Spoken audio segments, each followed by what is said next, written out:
Hey, we are at long last live. Don had a few little technicalities there. Don is Dynodon64, his YouTube channel. He's our guest that's joined us today, and he's done some experiments which he's going to talk about. We have Artist Germany, Patricia UK, and we have Yuda Israel on the panel, and me from the UK. Anyway, hello everybody. Hello. Good evening. Good evening. Hey.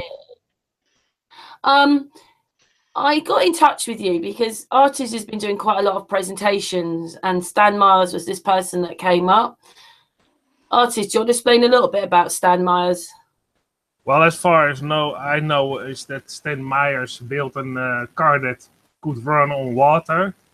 What he explained in some presentation and also on the television back in the day was that you could drive that car with some sort of fuel injection.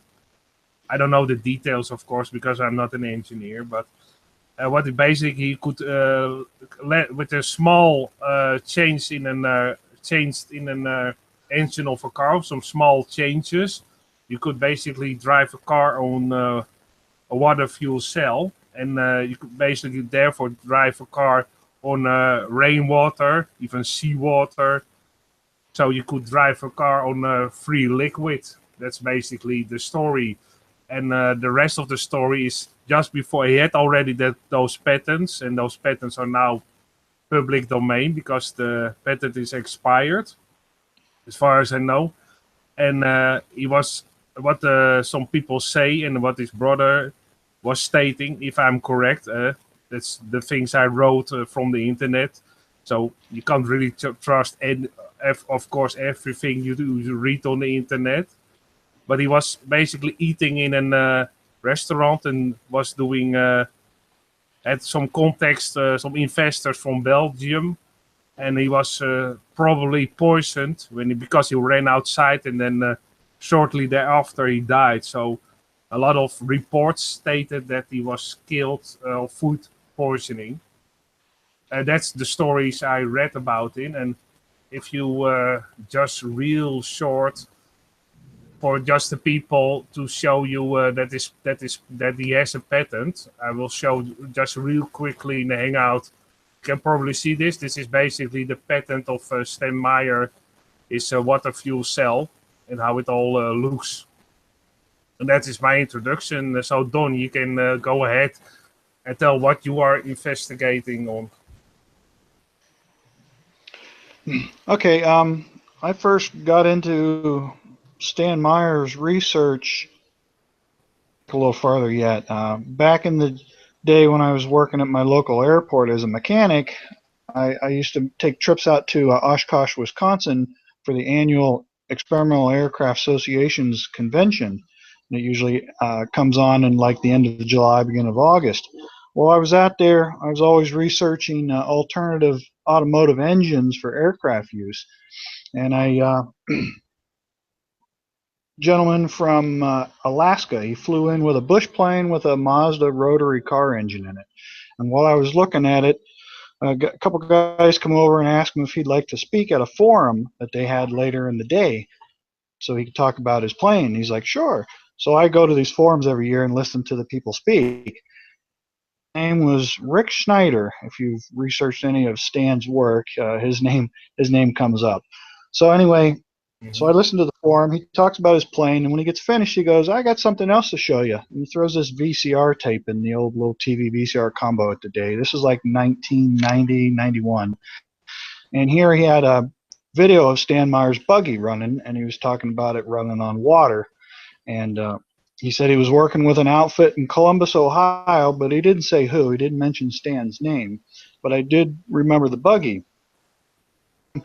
2007, I started seeing stuff in the news about hydrogen being used for power in buses and stuff, how they were trying to do all that. So, excuse me. So I got to thinking, like, how do you make hydrogen from water in the first place? I didn't remember it from, science class in school. So I looked it up, and I did a search on the internet, and I came across a site called car. It's still up. And I started scrolling through there, and I saw this story about a water-powered car, Stan Meyers, and I click on it, and I start reading it, and it's like, that's the guy he was talking about. So I started reading through it a little further, and I was like, I wonder whatever happened with this guy. So I'm reading down through it, and it's like, oh man, he just died in '98, and this was a couple years later. So then ever since then, I started searching, more and more into the subject, found all the patents on another website called waterfuelcell.org, which was out of Australia, I believe, Australia or New Zealand. I've just recently checked to see if they were still around, but they're not showing up anymore. But I was able to download all of Stan's patents from there. And then I started reading the first patent I read. I'm looking just things like, this might as well be in Chinese or German. I can't understand a word he's saying. So I am playing and watching videos and learning, and it's been a learning curve ever since. Yesterday, that when you first saw it, it was like double Dutch, but now you understand it. A lot of what all of it. That's what you said, isn't it? Yeah. As I read more of the patents and then looked through the pictures, because Stan Meyers, he wrote all these patents himself. He submitted them himself. Although the way they were written up was by his hands only.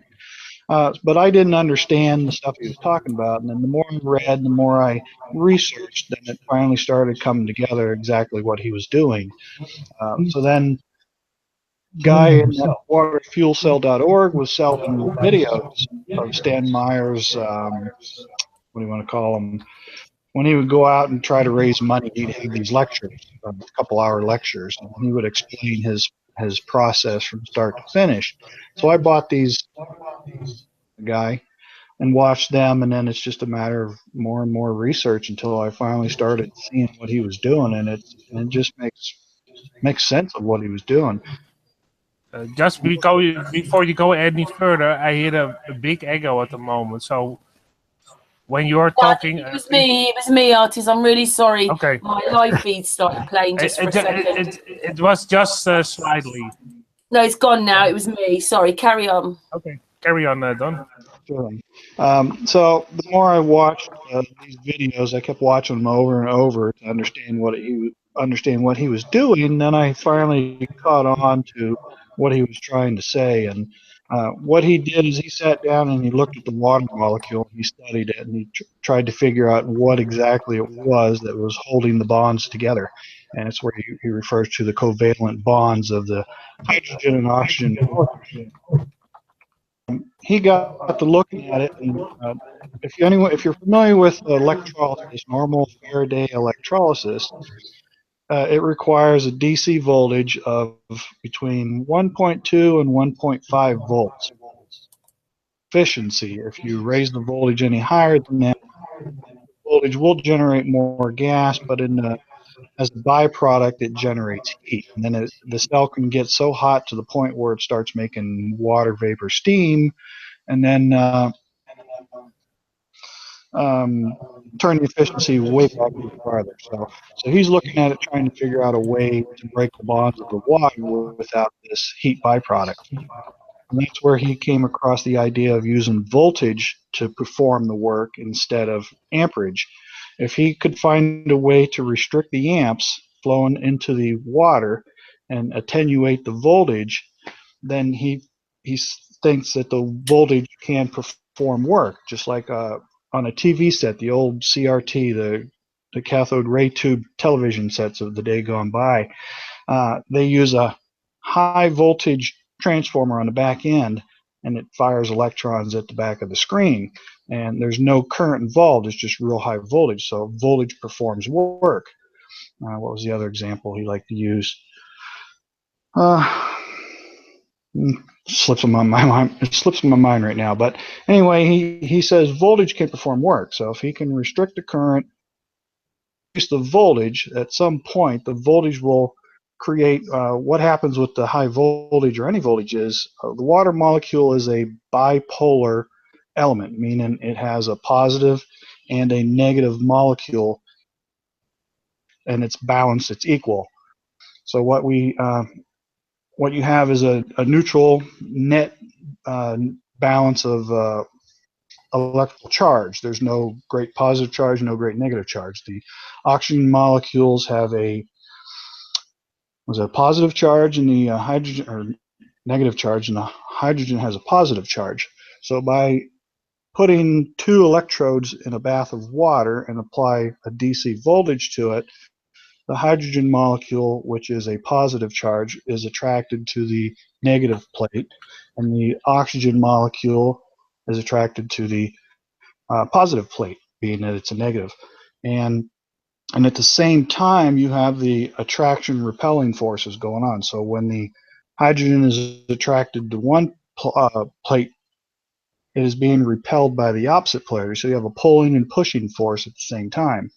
So as you increase the voltage, the plates, eventually the shear force of the voltage potential will pull the water molecule apart. So that's what he was attempting to do from the time he started this and on up through. So over the years, you can see his progression as he went through from trying these resistive type elements and plates in the water bath to where he came up with his, what he calls the voltage intensifier circuit, which is a resonance circuit, meaning when the circuit is tuned into the dielectric of water, resonance, and then when you hit resonance with any kind of electrical voltage, the voltage will go sky high as the current drops towards zero. So, and that's what his whole goal was to tune into resonance. He kind of stumbled across the resonance thing, I think, by accident, and then once he understood what it was, then he started designing his equipment around that. So he originally went from a simple Faraday's electrolysis start, high voltage, low current, where Faraday's is low voltage, high current. So over the years, he kept going, and then up to the time he died, he actually designed what he called the water fuel injector, which would replace the spark plug in any engine. His whole premise was keep it simple, stupid, the KISS method. He wanted to be able to use the existing engines in the world today without any heavy modifications. So he was able to adapt hydrogen, oxygen, HO or hydroxy, and apply it to any internal combustion engine, including jet engines, piston engines, and as well as home heating units, everything. So with a small modification, and ending is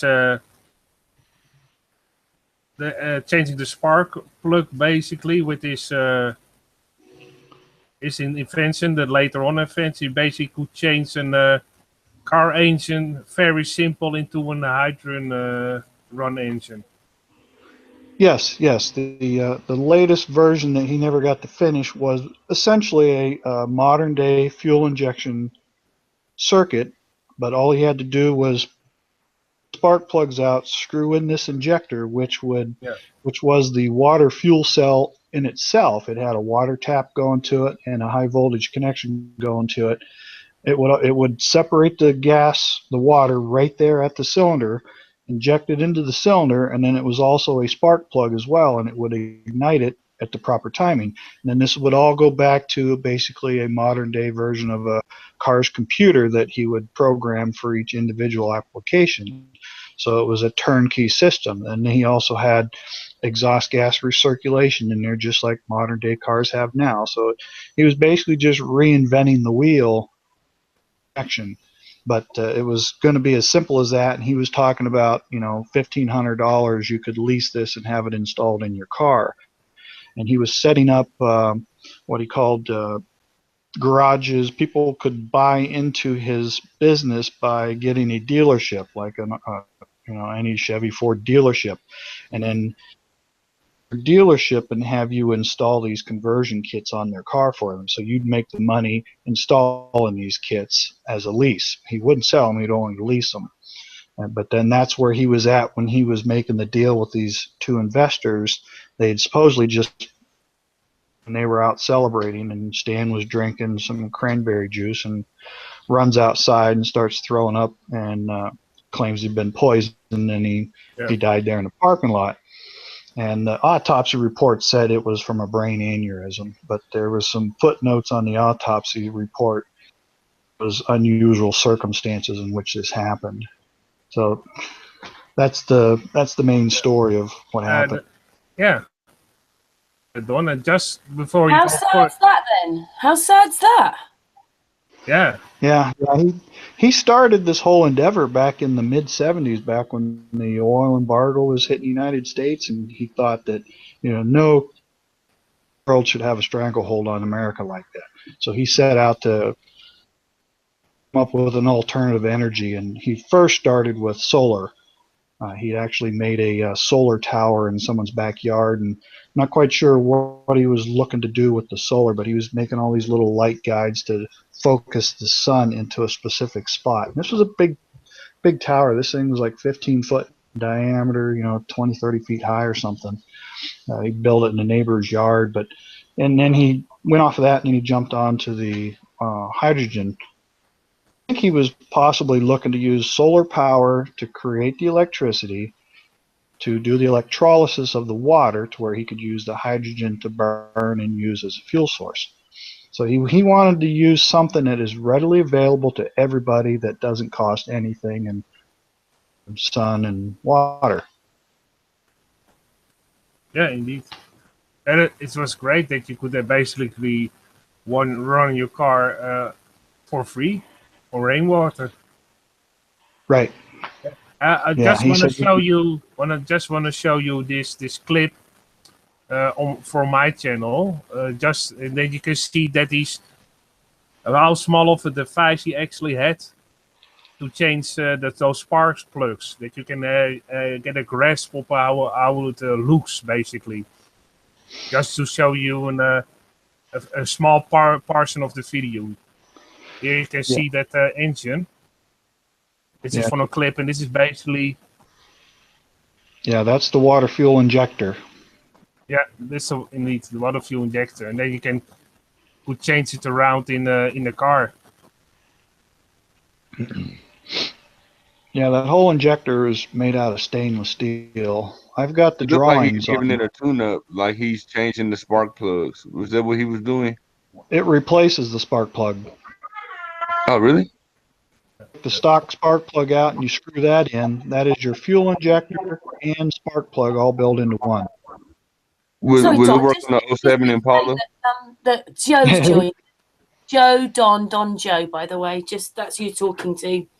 Hey, Joe. Hey, Don. Yeah, this was made to work on everything, even diesel engines. It would replace the standard injector on a diesel.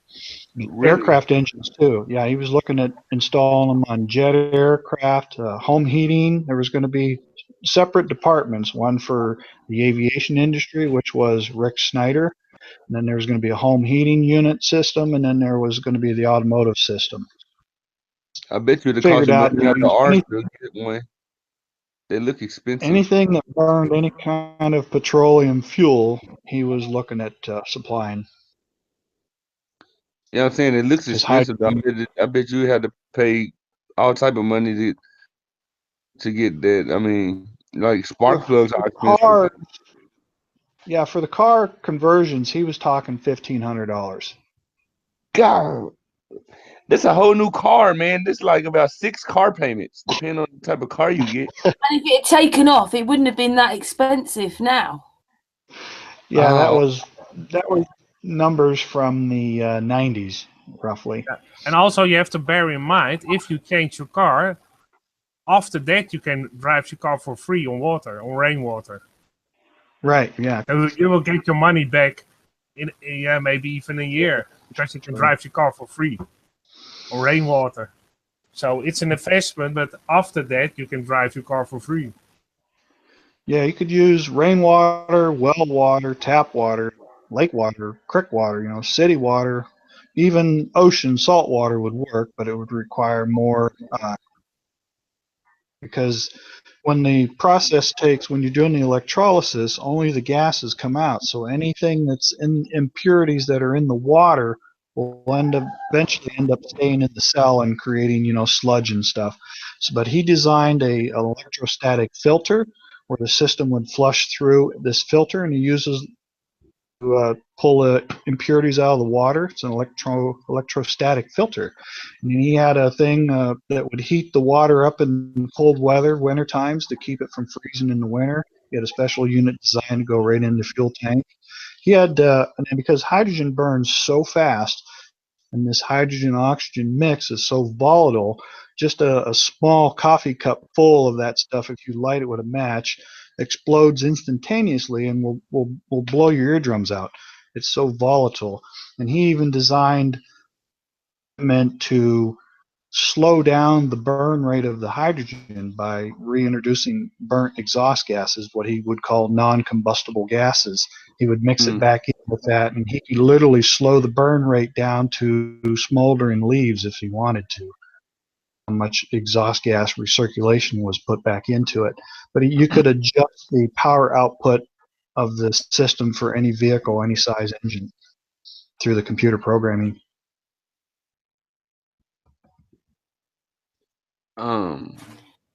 One of the things that shocked, I don't know if it actually shocked artists, but it shocked me. I mean, I had to think back, and then someone's like, yeah, we did have electric floats for the milk. You know, we had those. They were electric. And then when artist suddenly was looking into this, he found company after company before the Second World War of these free energy, everything was.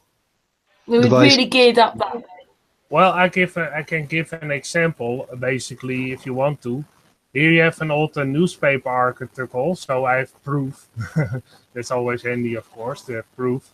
And if you zoom into this, here, this is a newspaper, the Times Dispatch, Richmond, VA, Tuesday, September the 13th, in 1910. So this is 1910.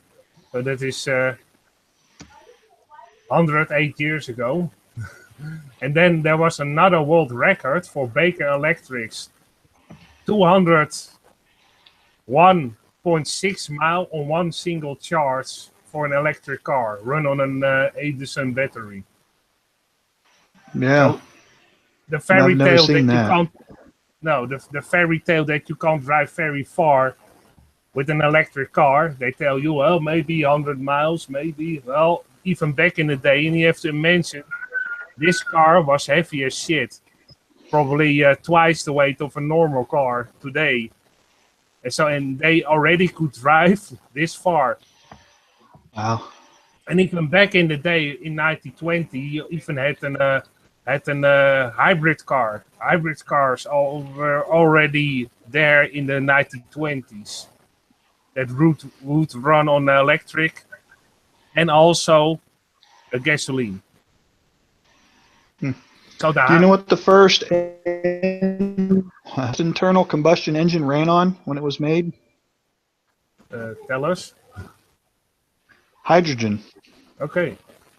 There was no petrol, no petroleum products at the time, so the very first internal combustion engine ran on hydrogen. Okay. And what is also interesting, now that I'm already showing something at the moment, what is also a patent, maybe you never saw that patent. It's not the right one, just a second.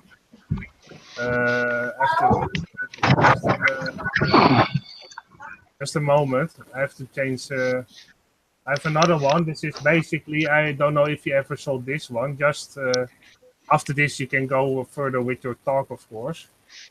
This is also a car that you could drive on a wind turbine. Did you ever saw that one? I think I saw it when you were just talking about it, and I made the comment on your hangout. Are you going to show us, Artie? I'm just looking for the link. Just a moment, if you. I'd seen the picture that you posted before on it. I'd never seen that before either. But that looking at that, first thing that comes to mind to me is the wind drag. The problem with trying to spin any kind of generator off of either running off the wheels or roads when you're moving in the wind, it all puts drag on the motor and makes the motor burn more fuel. It's a it never, you can never gain more than you use. You know, it's not an over unity type thing. You'll always get less in than you put out less than you take in. Okay. Yeah, that big thing on the roof of that car would be a Yeah. humongous drag on the air. Mm. Shoots aerodynamics all to hell. Yeah, it's not very aerodynamic. That's right. Yeah. No, It's a but big unit. say they decided to go that way, it would be a lot better now, wouldn't it? And it wouldn't be a great big bulky thing. It would be much. Oh, sure. I mean, yeah, I'm sure if you'd given us a choice, or what we know today, that if they said, yeah. you make the cars like this, you know, so Right. They would have taken the time to. I say if they would have taken the time to research that kind of technology 100 years ago, we'd probably have it today to where it would work. but they did have it. Well, I mean, but if they would have perfected it, if they would have stayed on it and not straight off to petroleum, then we would Well, have we been had the farther. First World War and then the Second World War, and then we came out of that with oil, petrol, televisions, NASA, the globe. Right.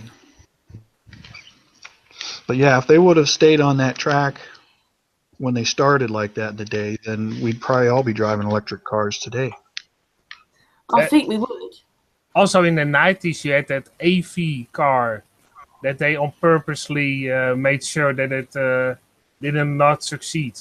There was a big documentary also about how they killed the electric car. And then I think in 1995, there was a car called the AV or Avion or something like that.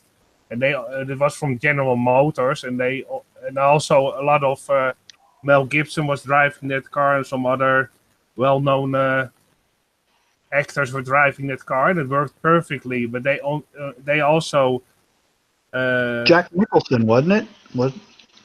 Jack Nicholson had an electric car. Yeah, and they made it fail on purpose. You have some details that how they made it fail on purpose, but they made sure it failed. Right. All kinds of ways, of course. So they could say afterward, well, we tried an electric car, but it didn't succeed. Yeah, they make sure it didn't succeed. That they actually in that documentary of how they the documentary that shows very clear that they did it on purpose. Yeah. The other thing that they buried the technology on was the fuel vapor carburetors that would get you 200 miles to the gallon with gasoline. They came in and literally squashed that industry as well. There's several people that built vapor carburetors. Run any engine, anything that uses fuel. Liquid fuels don't burn. Only the vapors coming off of the fuels burn. So when liquid fuel gets hot, it vaporizes, and it's the vapor that burns. And if you're squirting fuel into an engine in liquid form, it'll start vaporizing, but it'll burn and flash real quick, and some of that won't vaporize all the way, so it ends up going out your tailpipe. And that's where the inefficiency comes. But if you can take the fuel and vaporize it 100% and burn it, sure, you can get 200, 300 miles to the gallon easily. Mm-hmm. But they don't want you doing that. And that's when they started adding all kinds of additives into the fuel, vaporizing, so you couldn't use those carbs anymore. It would just make them gum up, and you'd have to tear them apart all the time to keep them clean. Yeah, what I would also want to show when we were talking about inventions that were not that already were there. Here it is: the Woods dual-powered car, gasoline and electric combined. The Woods dual-powered combines gasoline and electricity in a marvelous two-power automobile. An electric, simply elegance converts a gasoline car in the speed of unlimited mileage. And it's actually a newspaper from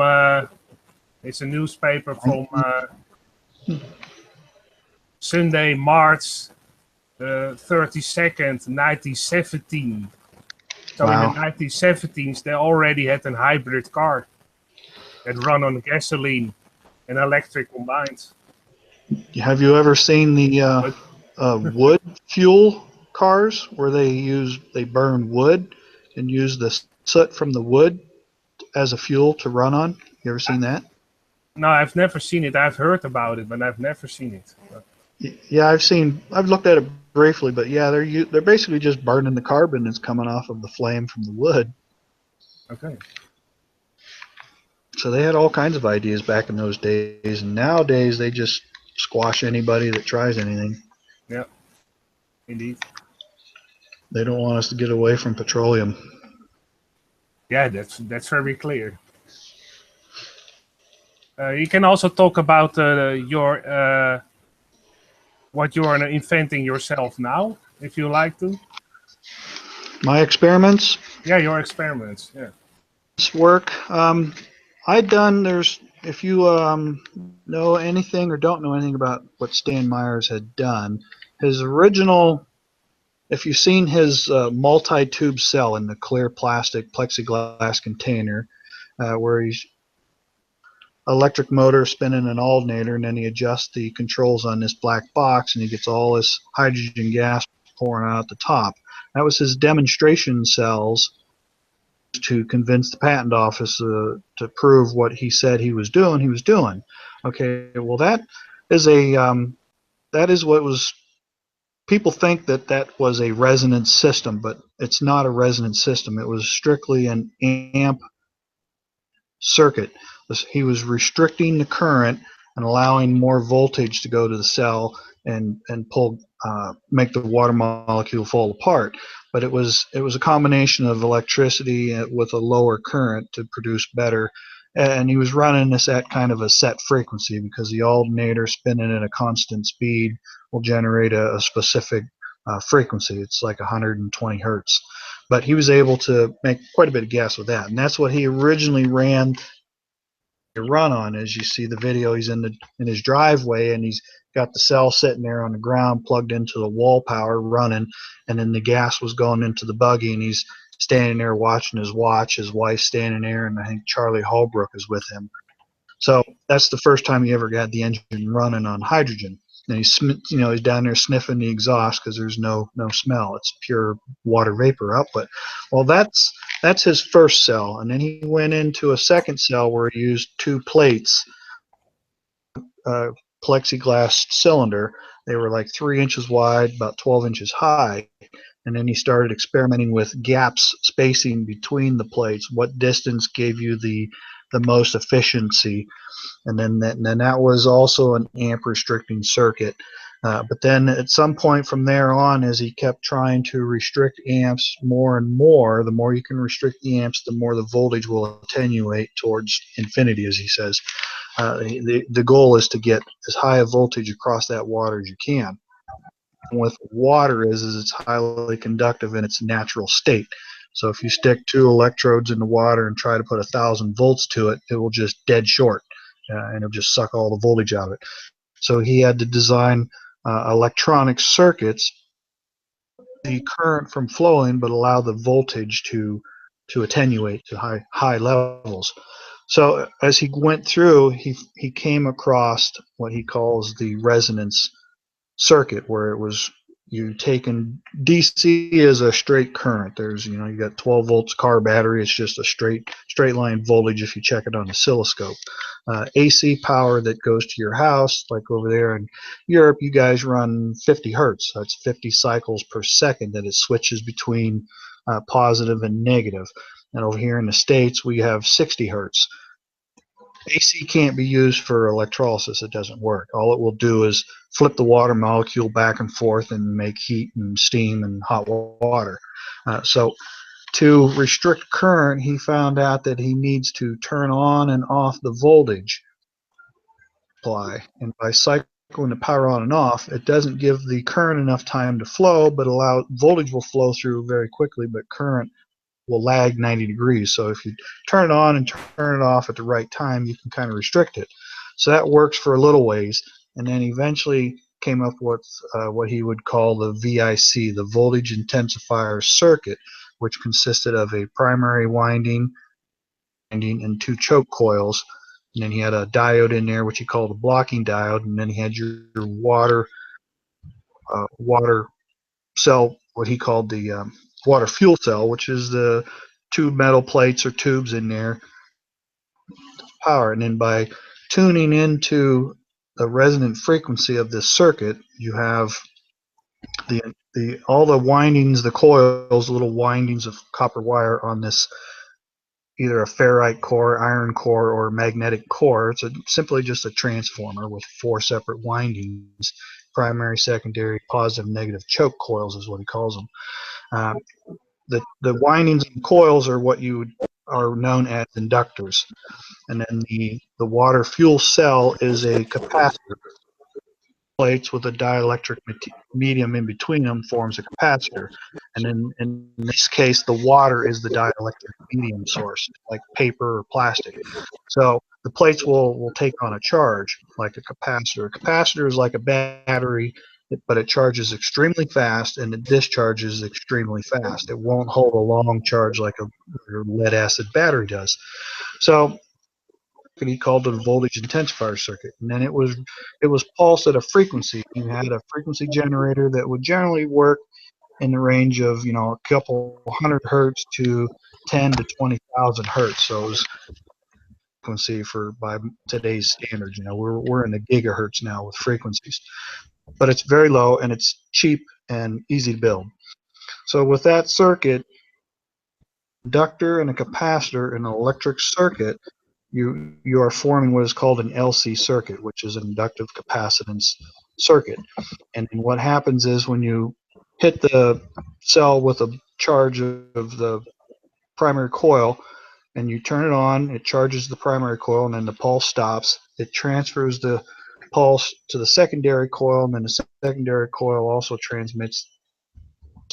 And that's how transformers work, is by the on and off switching. If you just turn it on, the primary coil just stays on and it'll heat up. It won't do anything. Only when it turns off, the electrical field collapses and causes a magnetic flux through the core and transfers the energy from the primary to the output of the secondaries. So that's how all transformers operate. So by pulsing this thing, inductors will charge up first, and when the pulse stops, the inductors will discharge into the water capacitor, and then it'll take the charge and it'll charge up, and then it will discharge back into the coils again, and this process will go back and forth. Resistance in these circuits, due to the resistance of the copper wire used for the coils and the water and everything, if you just hit the thing with like one pulse of power, you give it a pulse, it turns on and off, this coil and capacitor will go back and forth until the voltage drops to 0. And if you can watch that, what they would call a ping, you do a little ping on the circuit with one pulse, those on an oscilloscope, and you can see this little sine wave form, and it will ring. It'll cause a ringing because this thing's charging and discharging back and forth very quickly, and it'll happen at a frequency. That is the resonant frequency of that capacitor and that inductor. So by having a frequency box where you can adjust frequencies, you can tune into the frequency watching it on an oscilloscope, and it's very easy to find. And once you get to that point, we put in like 1 volt, and when you hit resonance where this thing is back and forth continually, and you time in your pulses with it to match, that 1 volt can end up hitting 100 volts easy. It's a resonance condition, and the whole circuit works on resonance. And once he came across that and stumbled upon that, then once you hit resonance and you get enough voltage across the cell, the water molecule just falls apart and it just explodes with gas output. Gas output. And by adjusting your input voltages and adjusting the pulses that you hit the pulse, you can hit the cell with 100 pulses or hit it with 1 pulse or 10 pulse. You can put of the gas flow once you attain this resonance state. And that's where my experiments for my videos on YouTube go. My very last video on YouTube, I show that I'm hitting close to 1,000 volts across the water with the cell. Was that you're going to need between 1,200 and 1,500 volts to get that water molecule to fall apart, like Stan says. That's where you've got the attraction and repelling forces are so great that the water molecule can no longer stay together just because of the static electrical charge on these plates doing your attraction repelling forces on the water molecule, and it just falls apart. And then and he's talking about converting like 5 gallons per hour, and that's an ungodly amount of hydrogen gas. Ungodly amounts. Any questions so far? You said Wow. that the electricity over water, wouldn't it was it already magnified by the water, or that was without? Cause you know how electricity can travel through water faster, right? Than it Yeah, can water. air. I want to say. Yeah, water's conductive. Yeah, it can travel through, water faster, solids faster, metals than it will through air. Air is your dielectric medium, and it's a really high dielectric to where it takes extreme high voltage for it to arc across a couple of plates, any kind of spark gap, you could say. But yeah, that's the whole thing with this circuit that he designed is by tuning it into resonance, he was able to put this higher voltage to the water without it short circuiting. So that was the whole premise of this resonance cell. Once he got around that and high That's awesome. voltage to pull the water apart instead of low voltage. Faraday's law said, 1.5 volts and amps. So let's say, I'll give you an example. Faraday's, say you got a circuit that, this magic control box that can regulate the voltage and current to 10 watts of power output. That's it. So if we put in 10 amps of power with 1 watt or 1 volt, that's 10 watts.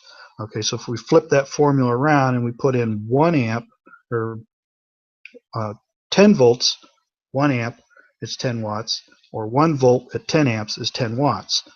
So if you can put in, if you take that 1 volt now and drop it down to 0.1 volt, 0.1 amp, go from 1 amp to 0.1 amp, now you can generate 100 volts and still be 10 watts output. And you can just keep doing that to 0.01 or 0.001, 1/1000th of an amp, and you could have potentially 1,000 volts across the cell. So Stan, everyone said, "Oh, you're talking over unity. You can't do that. You can't go over unity." He said, "No, it's not over unity. Power, he's just restricting the amps so low that the voltage is attenuating, but the wattage usage is still the same. It's not over unity. The power is coming from the water. Water contains the power. He's using the energy of water to create the gas.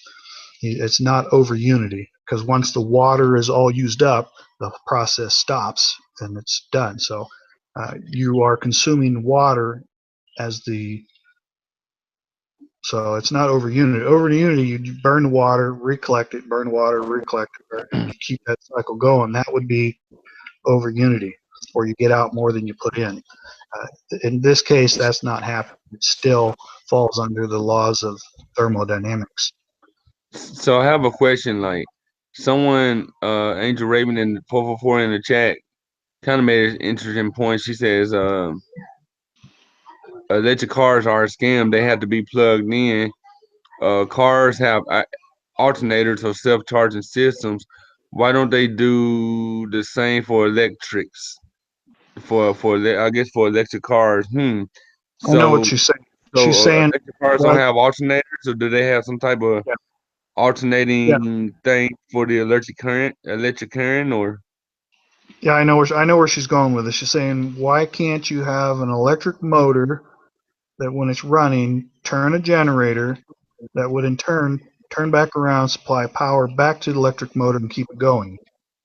yeah, Well, that doesn't work because there's always losses involved in the process. You cannot put an alternator on an electric motor, spin the motor, which will turn the alternator on, and the alternator will supply the power to feed the motor. Well, there's a loss involved in there all the time. Alternators are not 100% efficient. The electric motor's not 100% efficient. So you say, all right, we'll put a bigger alternator on it. A bigger alternator will supply more power to the motor. Well, the bigger alternator takes more power to turn than the motor can put out. So it's a law of diminishing returns. it won't work Mhm. because Alternators are not fun either. I've had to change a few of them. There's not yeah, a not a fun. It's not a fun. It's easy, but it's not a fun task. well, I think alternators might only be in the range of 70 to 80% efficient, meaning Mhm. the power it takes to spin them to generate the power voltage output, you're only getting 70 to 80% out of it. Power in, only getting 70 to 80% out, so it's not enough to keep the circuit going because of That was a good thermodynamics. answer. I didn't think about that. I was like, well, when I read her comment, I kind of think of the same thing. Like, yeah, why wouldn't they have some type of alternating device for an electric car? But I'm glad you kind of explained. Yeah, every vehicle, every car has an alternator. That's what keeps your battery charged. That's what makes everything electrically run. Without it, the battery would go dead and the car would die. Even if it runs on gasoline, it would still die because it requires electricity to run all the electronics on modern days.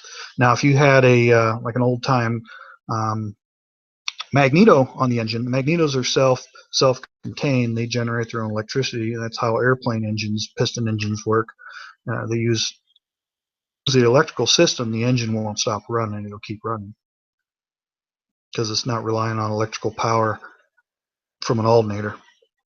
The alternator is for the electricity to run all the electrical components in the aircraft.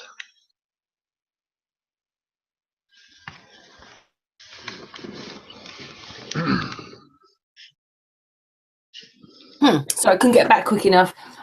Something else that you said that you didn't meet Stan, but you happened to sell some of the stuff. Yeah, what happened was after Stan died in '98, because he had so many investors had put money into this outfit that they ended up putting everything into probate. The courts came in and locked it down, and until they decided what to do with it. And then I think they had the hearings and all that, and then they decided that um, people had invested into this. His wife, his widow, was still entitled to it. So after like 5 years of this probate, she ends up inheriting it. Well, then she sat on it for a while, and then people had come out to her and wanted to buy it and continue to work and this and that, and nobody ever came to any arrangements. So when she died, I can't remember how many years later she died. She had left it in a will to Charlie Holbrook, which was the guy, when you watch the video of the buggy running down the road, you see the guy hanging on the side. He was back there controlling the gas output of the cell because he had the early version unit on there. That was Charlie. Well, he ended up getting it as a inherited, from when she passed on. It was willed to him. And then he had it and sat on it, didn't do anything with it. Around with a few things and stuff, and then he passed away like 2 months before I started looking for the buggy. And the first place I wanted to look was Charlie Holbrook because that was his right hand man. And then I found out that he died just 2 months prior to me looking for it.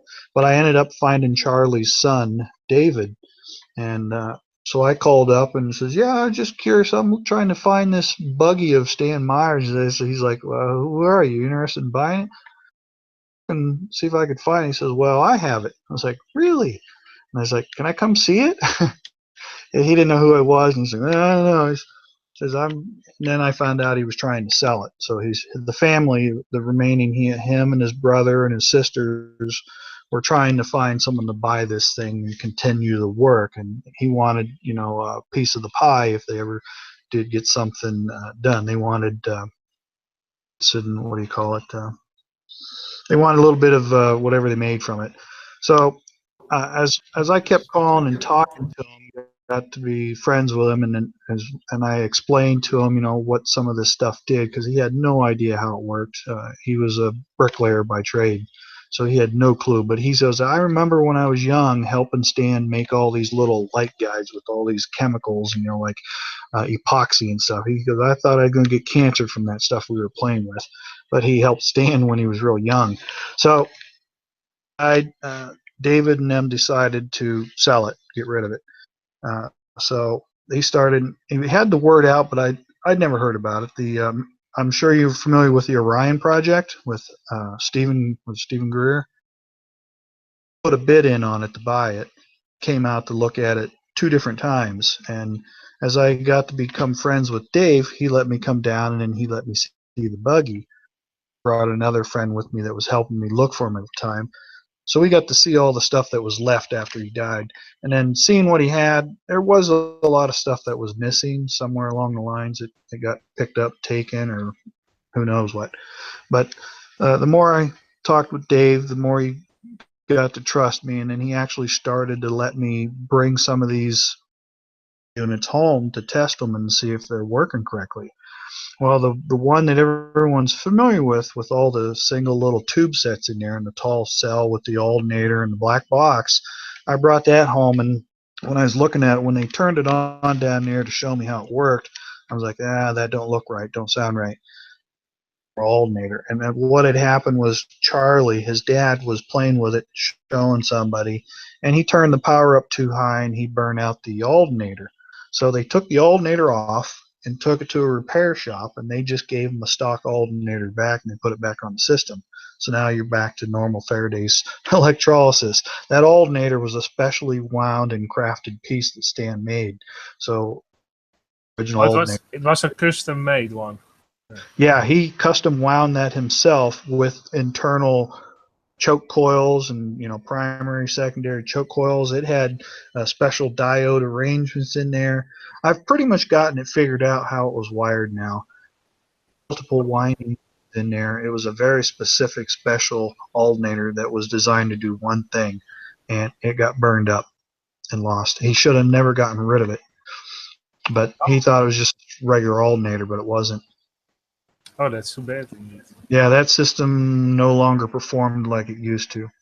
And then the instructions on how Stan wound that ended in all the archives. But I was there for a weekend with David going through everything. And I mean, there was to go through all the paperwork that Stan had there.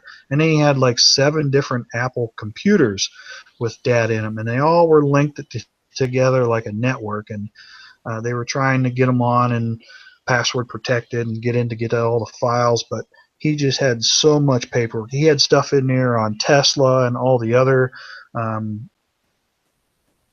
the world on hydrogen production, and we just sat there for days just going through this stuff trying to find some hidden gem in there. But if Stan had some, he had it hidden or it was in his head. So, but everything that was there, and there was a lot of stuff. It could also indeed be that it was in his head that he wanted to protect his invention a bit. Yeah, well, studying his patents, especially the ones for the voltage intensifier circuit, the resonance system, I've everything that he says in the patents and then the tech brief. Are you familiar with the tech brief? It's called the tech brief. It's like a 100, 200 page document that talks about every one of his systems. It's all in this big tech brief. And that is part of the patent? No, it's not a patent. It's called a tech brief. It's a 100, 200 page document that goes over all the demonstration cells all the way up through the resonant cavity cells, all the way up through the water fuel injector. It's in one binding. Now it shows schematics, but in the schematics it doesn't have any chip names or values of anything. It's just a schematic drawing, so you don't know what the values of the resistors are, the capacitors and diodes and all this and that. But finding out, we did find the master catalog, the master manual that had all that information. It was a book about 3 inches thick. I found that, I was like, oh goodness, man, this is what we've been looking for. And that was right at the point when he sold the unit, sold everything. Also with that manual included, basically. Yeah, everything. They took everything. Ah, that's a shame. He didn't make a copy of it. This was like the last couple days I'd seen the buggy. We found the book. But Well, from my time of Dave letting me bring this stuff back to my house. Now, see, I live in Pennsylvania. He lived in Grove. It was Washington Courthouse, Ohio, is where Dave lives, and it was a 4-hour drive one way. See him almost like every weekend for months at a time. So, 8-hour round trip. There's times that I went down there and I spent the night, he'd sleep on his couch, and we'd go through stuff the whole weekend. I come back home Sunday night.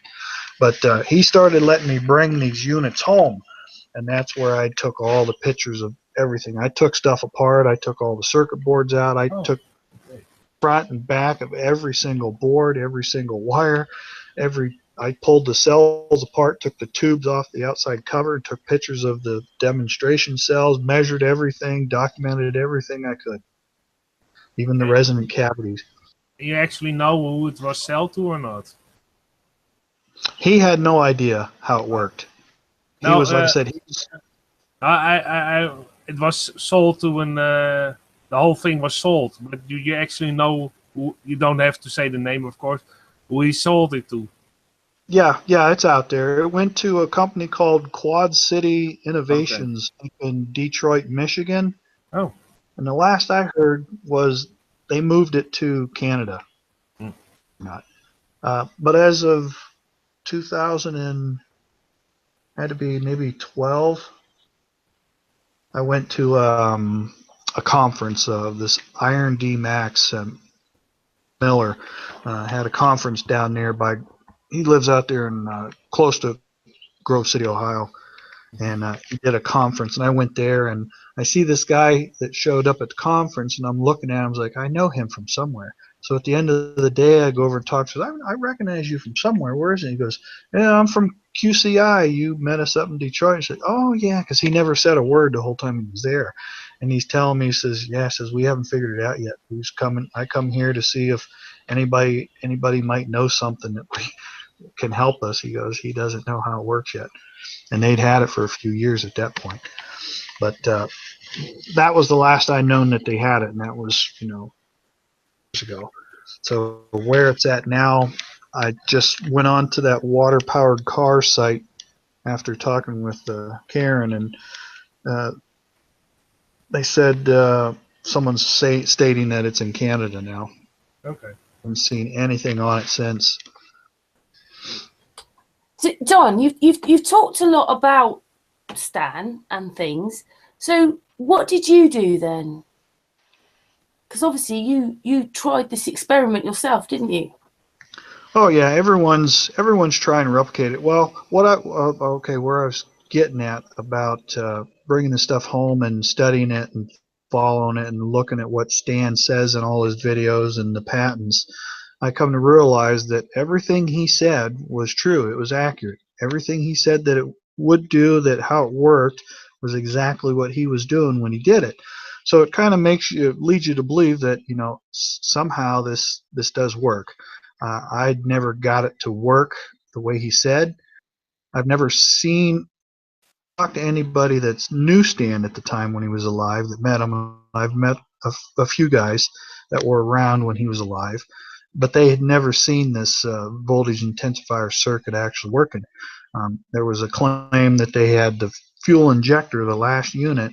They showed, there were some pictures there of these guys celebrating, and they said, no, this is when Stan got the fuel injector working. They were celebrating and it worked. And the injector will not work unless the voltage intensifier circuit works.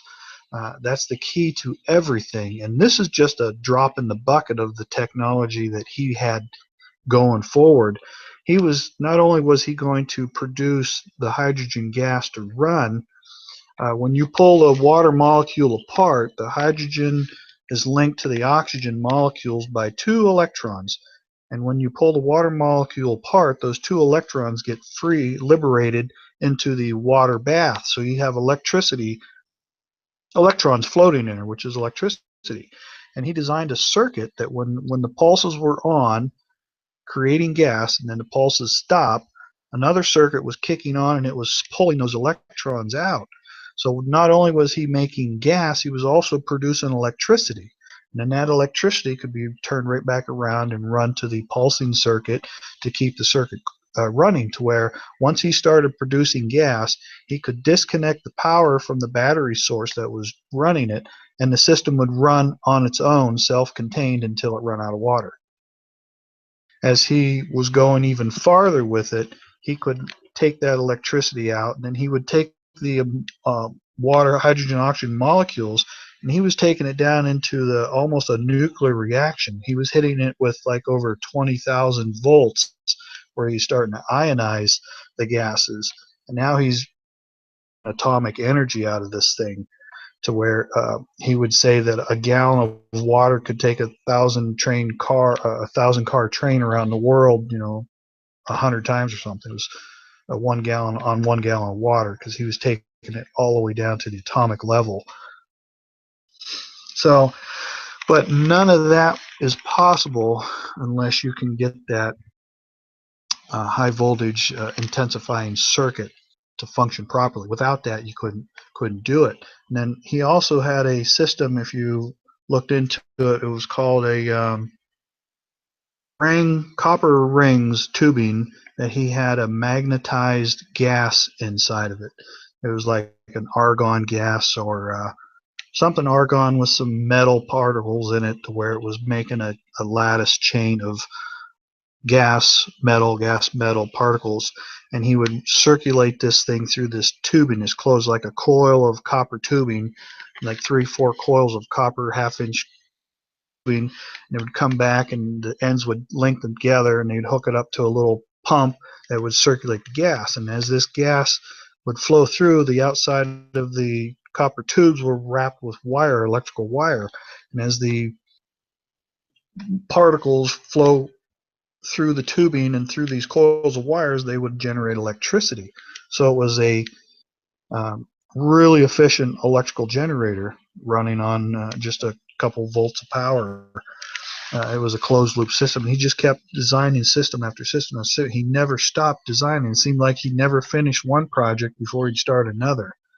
But everything after the point of finding this voltage intensifier circuit, everything that he says, I don't see no reason it won't happen. Everything he said that was possible should be possible, but the problem is getting to that point of making the circuit perform what he said, and that's where I was at with all my experiments. But everything that I found out experimenting, he said would happen, and it does happen. It's just that I just didn't get to that. You really need to be in transformers. With modern day electronics and transformers, the things I'm winding up are huge coils of wire by today's standards. Today's standards, these things be the size of a smaller than a dime, and you can make thousands of volts with them. If you could get somebody that really knows transformer actions, and you could design this thing, and you could probably get it working, because everybody playing with it was up to the point where I was at, 3 years ago, 4 years ago. People have caught up to where I was, and I mean, it works. There was time I'm playing with it, and I'm winding these coils by hand, wrapping more and more wire. The more wire you wrap into a coil, the greater the potential of the voltage output is. But the little ferrite cores, little powdered metal cores that you put these coil wire on, they have to. And I got to the point where the coils got so big you couldn't fit them on the core. You need a bigger core, and those cores are kind of hard to find in a specific material. So they're not very efficient. But the more you wrap, the higher the voltage. And then my last video on my channel up to about 1,000 volts, and I was getting really close to where I believe the process will work. And anyway, one day I'm working on this thing, and I keep touching the water to see if because when I'm watching this scope shot on the oscilloscope, if I stuck my finger in the water, all the voltage would be gone. Zap, it'd go right flat line to 0 volts, because I shorted out the cell. There was just some voltage on there. So I kept winding bigger coils, and I got into that habit of reaching over and touching the water just to see what it would do. One time, it's producing a little bit of gas bubbles here and there, like 800 volts or something. I reach over there and I stick my finger in that water, and I get shocked like a static electricity in the wintertime across the carpet, it just lit me up. It was like, wow, you know, I'd never done that before. And then it went bang at the same time because it ignited the little bit of hydrogen bubbles that were on the water. Scared the hell out of me, but zapped the crap out of me too. And that just shows you that I had, you know, in the water that it shocked me. It finally zapped me pretty good. So it is possible So to get high you voltage. produce static electricity using water? Yeah, I had static. I had a static electrical charge on the water. I've never seen it done before. We'll go through some of my videos on my YouTube channel, Dynodon64, and you'll see there should be one on there. I don't remember which one it is. That I have this little fluorescent light over my kitchen sink. It's Hey, 12, Karen, 14. can you put his link to his chat or one of y'all in the thing so I can click it, please? Yeah, it's just I'm Dynodon. sorry, go ahead, bro. I have his channel It's up in the already. description of this hangout, Yeah. Joe. I will put He- it in group chat. Yeah, Don's Okay, link but anyway, in the description of this I hangout. got The link is already in the group chat. There it is. I got it. If- Let me click through. I mean, go ahead. I'm sorry. Go ahead. He was saying something. Okay, yeah. If you're familiar with Tesla coils, you ever seen Tesla coils where people will hold a fluorescent light bulb, a coil, and it'll light the bulb up without any wires connecting to it? They call it scalar waves. Yeah. Well, that little cell that I have, that little plastic cell I'm showing in my videos, when I got up to that 800,000 volts, I could take a little fluorescent light bulb from my kitchen and hold it up next to that cell, and it will start lighting that light up. The light up. So that proves that there's this high voltage electrical charge on the water. And that's what Stan was claiming you could do, and that's what it was doing. I just never got to the voltage I think I required to get the water to basically fall apart. It was only a few hundred volts shy. But like I said, I just got to the point where my coils were too small. I couldn't wrap any more wire. Had magnetism in it too.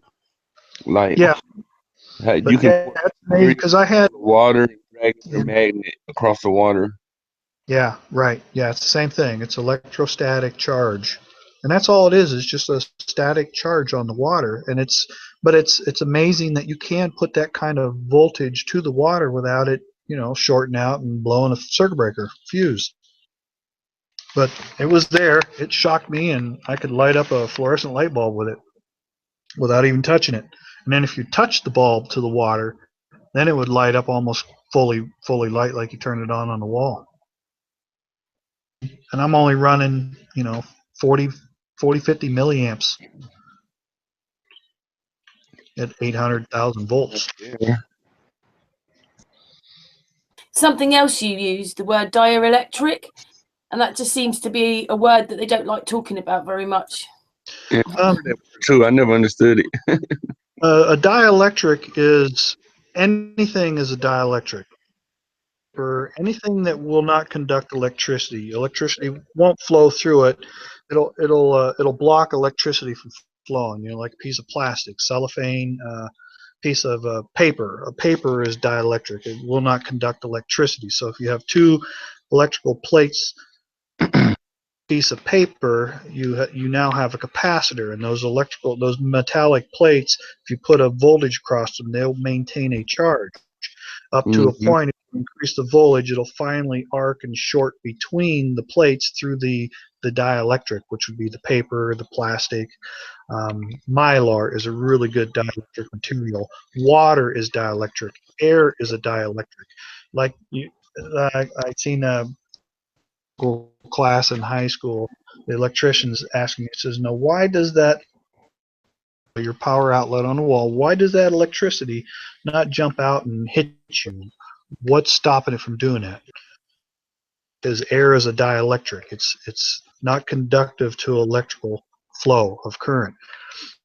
But it will, you know, it's how lightning, you know, the static charges in the clouds builds up to a point where finally I was just about to ask you. of air. There's free energy in the air, though, isn't there? Yeah. It's just the same as those Lindenberg figures that when you do dismantle a microwave and you do an electrical discharge in wood, that you get those great Lindenberg figure shapes. Yeah, free energy saved me on my light bill. Saved me about $40 on my light bill. In March because I was using the sunlight to heat our house Oh, Oh yeah. instead of the heater. Yeah, free energy in the air.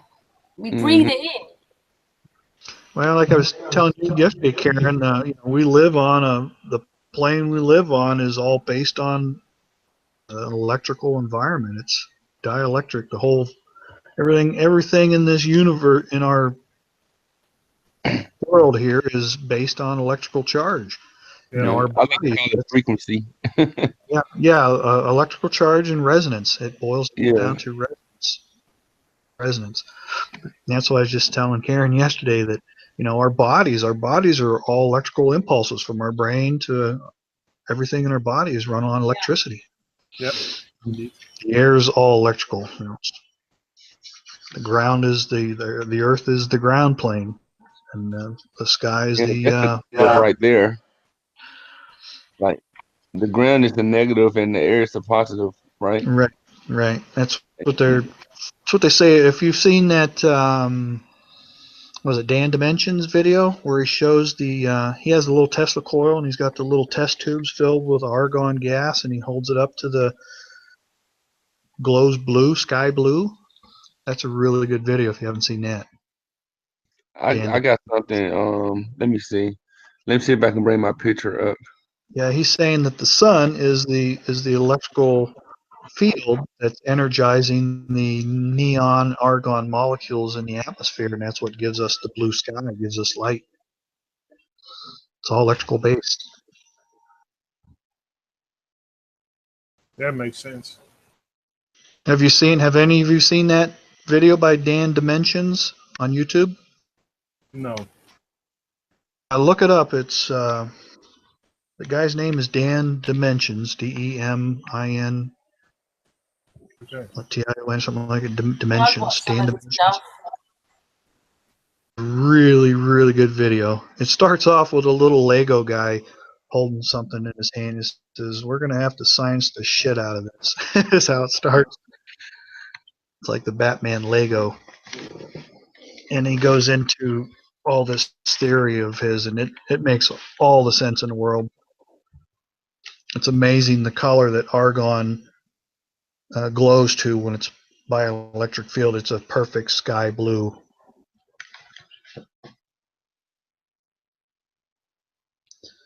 But that's kind of what Tesla figured out. He says you want to know the universe, study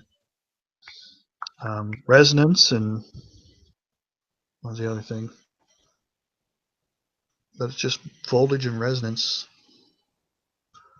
and that's what Yeah, he Dan. was an amazing man, Tesla. We have a Matt Jerome on who comes on Sun and Moon. He's a friend, and he thinks in his family tree he's related to Tesla, and he's doing some amazing works. Matt's doing. Yeah, when I was going through all the Stan Meyers paperwork, there was a lot of Tesla literature in there. Pretty hard. I think that Matt's worked out though that he made one mistake. He put a 0 in there, and 0 adds up to nothing.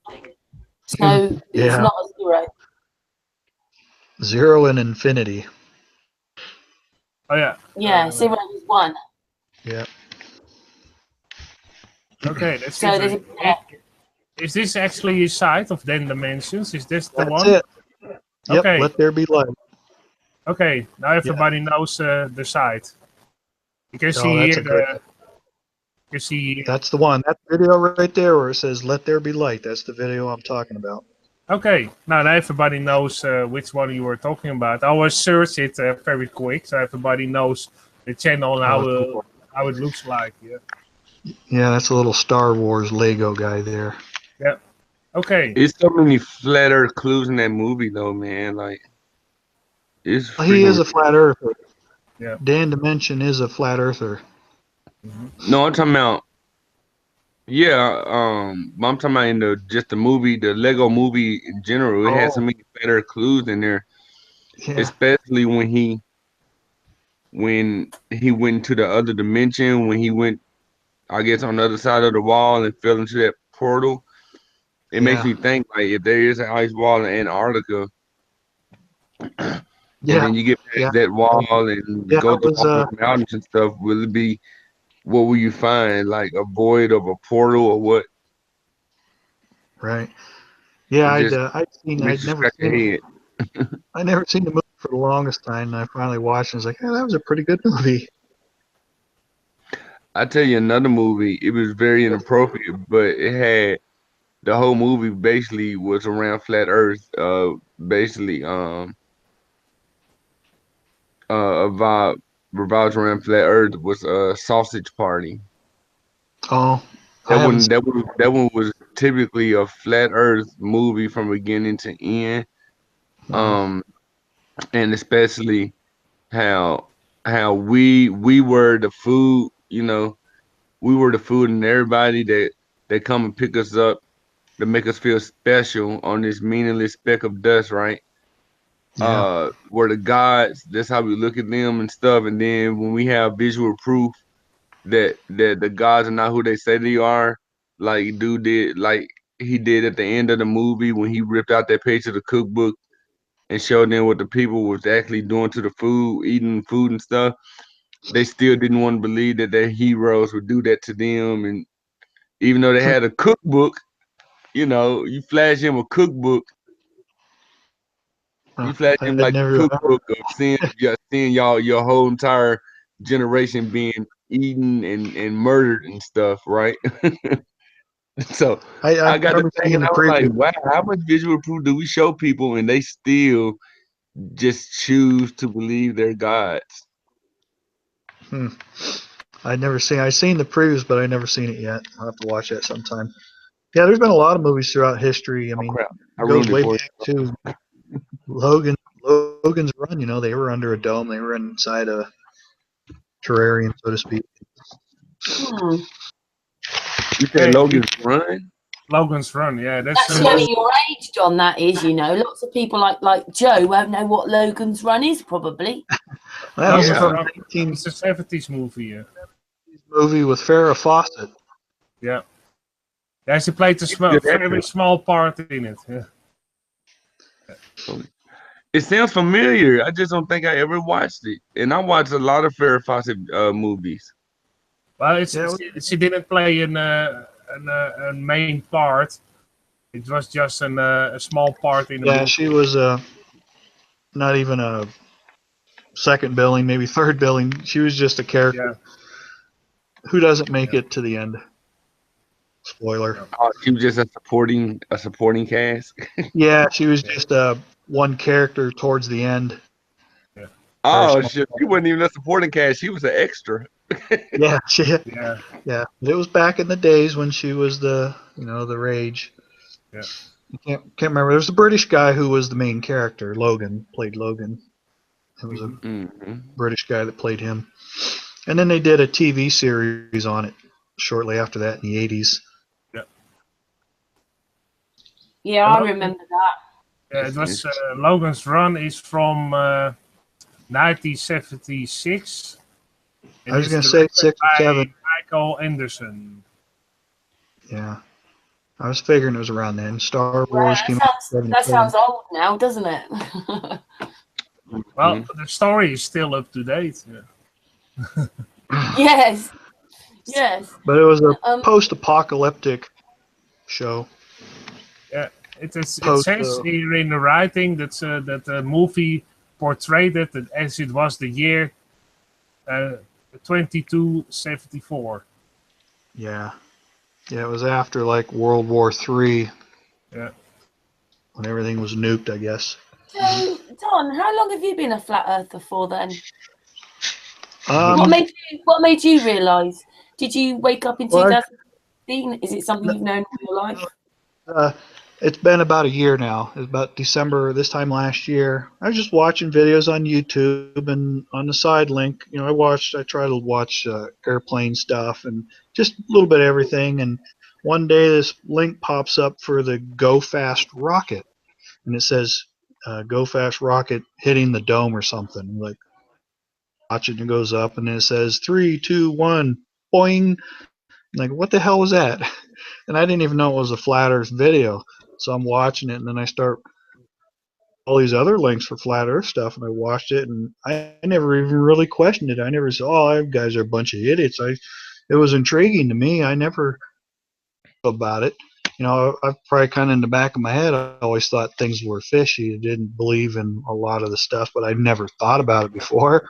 I just happened to watch that one video, and then it was like for the next 3 or 4 months, every waking minute, and I just like Mark Sargent says, you just lay there and all you can think about is what you've been watching, and it's been. And then in April, I got my ticket to go to the conference. You know, I was on the early bird list and got the lowest price for the ticket. Oh, So I've only been in here for about a year now, but it took to me like, you know, those videos, and you just know. yeah. You familiar Can y'all with hear me? Wolfie? You familiar with Wolfie 620 at all? Can y'all hear Australia. me? So, Joe, Yeah. do you want to say something? Yeah, hold on.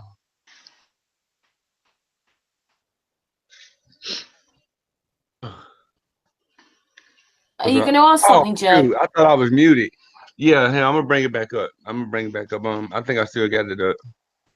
My fault.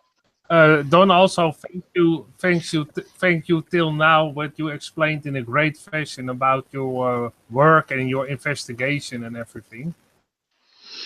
Yeah. I think you did it in a great fashion. So Yeah, the problem with Stan's is, you know, you need like 2 or 3 hours to really go through all his stuff. There's just so much there. I'm just trying to give you a few highlights, but I figured do some of his later things like making the fuel injector and trying to get it to work until you can get the actual work with the early stuff. And anything after that is a waste of time. You can't do it. You pretty much got to follow his footsteps. You got to learn what he learned. You got to start with the basics, and you got to work your way up. There was a young guy named Russ Grease. I gave him all the information, and he wanted to build that electrical generator thing with the magnetized gas in it. And I says, "Why are you going to build that? It won't work until you can make the gas, and you can't make the gas until you make the circuit work, because you have to use this circuitry to strip electrons off of the argon gas or whatever in order to get the magnetic particles to link up with it. You know, you've got to start playing with chemistry basically to make this gas, and you can't do it until you get that voltage intensifier circuit to work." So he was just wasting his time building a replica of something he can't get to work. To get the voltage intensifier circuit working, everything else won't work. Nothing will work. okay. Like y'all can see here on this y'all can see here. Let me see. Can I? Yeah, Oh, what, the See picture? here on the scale I drew about a year ago or so. No, it was early this year actually. Basically, how everything on flat Earth got to have a balance. You know, we can't have no balance if we are wobbling wet ball of water shooting through space, right? So everything here is a balance. Of course, you got up is down, left is right. You know, man, woman. You know, red, blue, whatever, right? After I drew this, I realized that I drew a compass. I didn't even realize it until after I colored it in. I was like, dang, ain't that the? I like that. Look, that is exactly what a compass is. You know, the north is always red, right? Yep. But anyways, that was actually just a bonus, that part. But the red basically represents the fire and the air. Basically, how fire and air rises, and then you see Earth right here on this line. It's basically that's the balance. And then under Earth, you got the water, you got the ice. You know, it's like everything up here is opposite from what's down here, and it just makes you think. That's why you know, when you lay down, which is opposite of wake up. I mean, it's kind of when you kind of put the words together. But my thing is, when I came to the positive and negative, you see, I drew the positive symbol here. I mean, the negative symbol here, right? Which the negative was always going to be, the symbol was always going to be flat, right? It's always going to be flat like the ground. And then you got the positive, but you notice that I didn't make the positive a plus sign, because that means that you're combining this with the negative. You see what I'm saying? When the positive is always gonna be up, while the negative is basically always gonna it's always going to be down. And I this is like my first this is when I first did it. Shout out to brother DQ for helping me with it. Because he was the scale, it was his scale, but then when I actually drew it up myself or whatever, I basically got the same thing he got. Um, you know, then you got here the Jesus fish or whatever, which they said Jesus was born on Christmas. That's a lie. He was not. Um, and one of my Bibles had a footnote that even said that. It said that he was actually born in April. So when I look at the Jesus fish, and then I think about April, I thought about, huh, Pisces, right? And that's April, right? So that's kind of how I made the connection there. Now, Pisces, February, isn't it? March. yeah, it's the March to April. It's like the first 15 days of April. Well, is this to do with like free energy then and stuff like that, or are you just explaining something to us, Joe? No, it was about the free energy, about the positive and the Right. negative. I was building on what he was saying, you know, how you got the positive here. I don't know if y'all can see my mouse, but you got a positive here, and then you got the negative here that basically creates what he was saying, all the electricity that's all around us. Hmm. Like when he was bringing it up, when he was talking about it, I just thought about this scale right here that kind of simplifies, you know, the up from down, the electricity, you know, with the water and the fire, I mean, the ice or whatever, you know. That's Yeah, how you're synchronized, Joe. hmm You're synchronizing to this hangout. synchronizing, what that mean? I mean, I know what sync means, but to the hangout, huh? Synchronized. You've just drawn something that Don's been talking about today. Oh yeah. It was drawn up, and like I said, that's just that was I actually updated it and added some additions to it and stuff as the knowledge came to me, or if I'm, you know, if I'm looking at something, I'm like, oh dang, I need to add this in there. You know, it's in there on my thing. I actually took a picture, but of it being updated. As far as the balance, the even balance and stuff. I just end up clicking on the first picture that I came across. I Oh, didn't click on the it's updated good to picture. see you've been drawing. Huh? You've drawn it. Drawings then. Yeah, some things it takes some work to do, especially when you're talking about like deep science, like Brother Don here is doing about electricity, how electricity can move through this, but it's not as conductive through this and that. I mean, that's Science Academy, really. Oh, Don's doing something else now, aren't you, Don? What's that? Your Aeroplane. current project you're working on. Oh, yeah, I've been at that airplane project longer than this, longer than Stan's. I started that airplane like 30 years ago.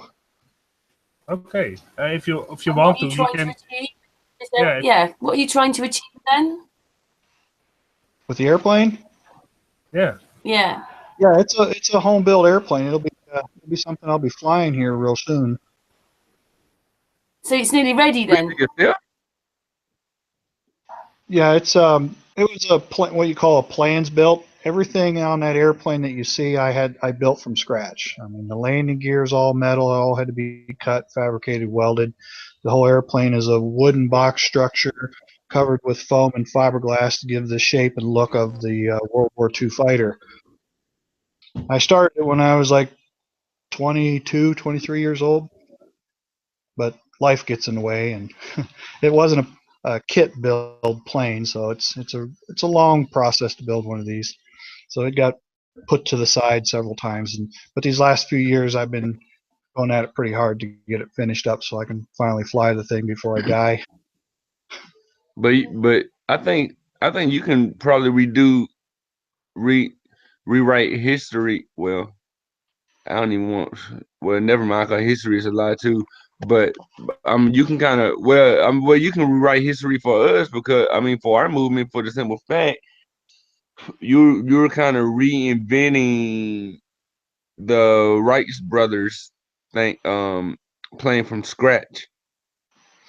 And I don't think nobody's ever really done that, or it hasn't been documented that they've done that. Not that I know of.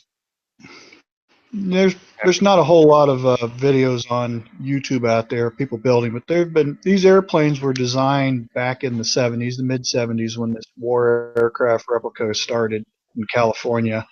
It was a way to get into a World War II fighter airplane without spending $1 million for a real one. But they're just a little sport plane. They require a private pilot's license to fly, which I got when I got out of the service. Worked on the engine mechanic in the Marine Corps. And once I got out of there, I got a job at the local airport as a mechanic, and then that's when I started building it. Mustang cars and started drag racing and spent a lot of money on that playing, and I always like to go fast. But I finally decided to finish this. I do have gyrocopters, little helicopters, one man type. If you're familiar with the original Road Warrior with Mel Gibson, the guy in the Road Warrior flying around, that's a Was it gyrocopter. Road Warrior or Mad Max? It was the Road Warrior, the second episode. Mad Max was the first, and then the Road Warrior was the second, and then Beyond Thunderdome was the third. Yeah, it was a sequel, wasn't it? Yeah, it was a three-part. This one with Mel Gibson, it was filmed in Australia, but the second one, the Road Warrior, the guy had the helicopter. They had one in James Bond. Over there in England, you had what's his name, Commander Wallace, as a gyrocopter.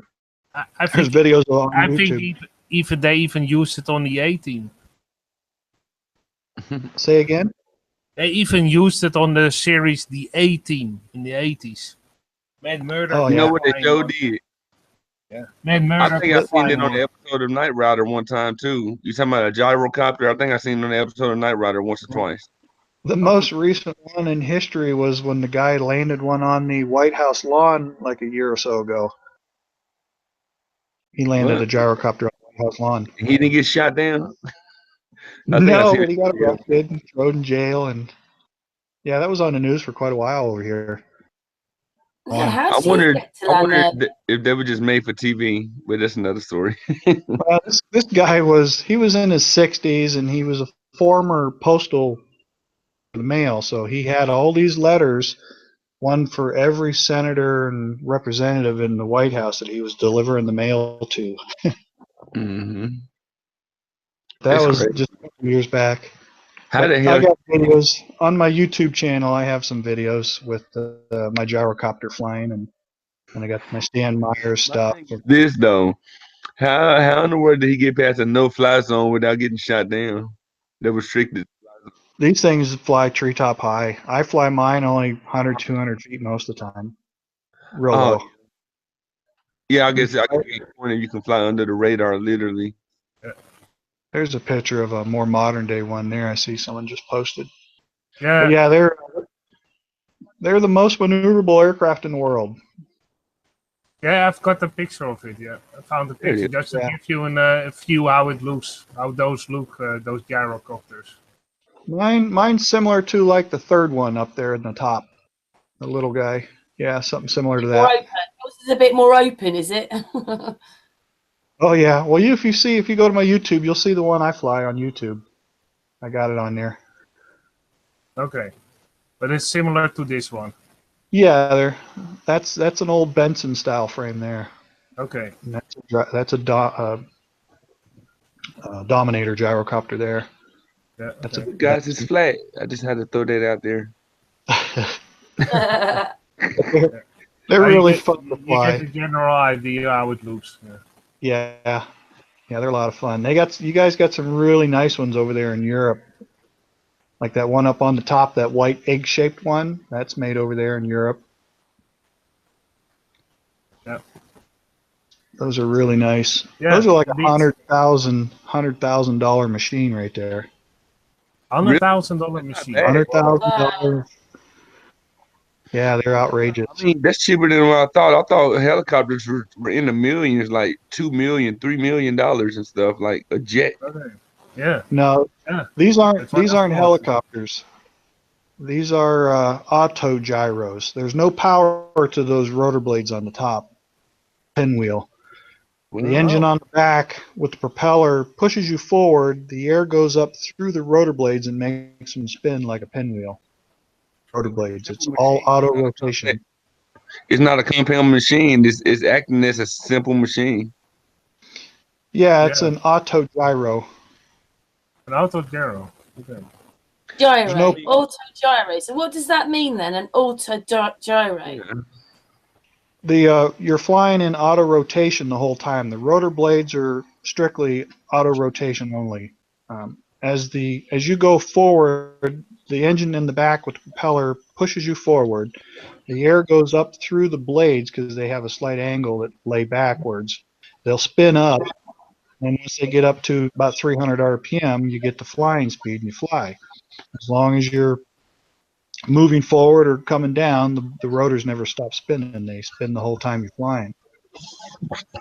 There's no power. There's no torque like a helicopter. There's no tail rotor to counteract rotor torque for the rotor heads. They're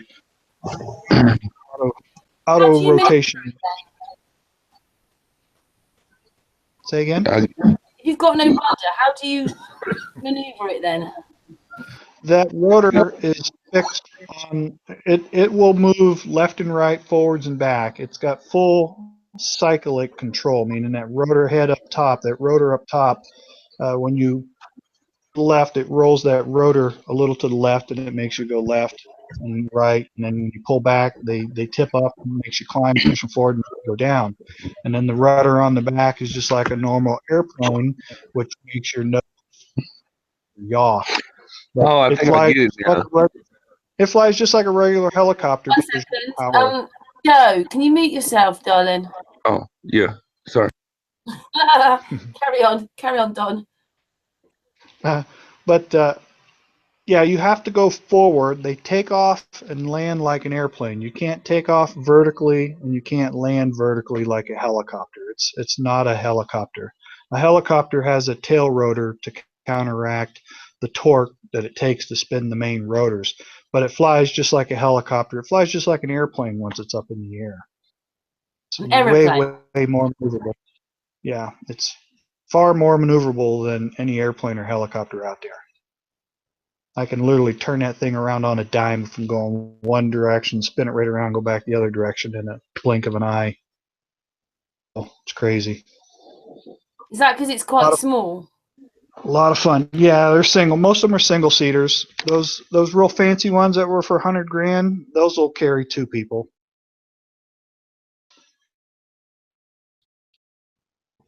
Then there's only a couple factory built ones, and they'll hold 4 people, but they were made back in the 60s, I think.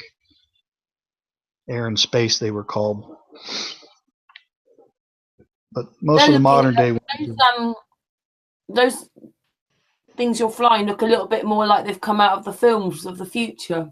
That's what we should be using now. Everybody should be in one of those. I'm just going in my, was it auto gyro to the shops?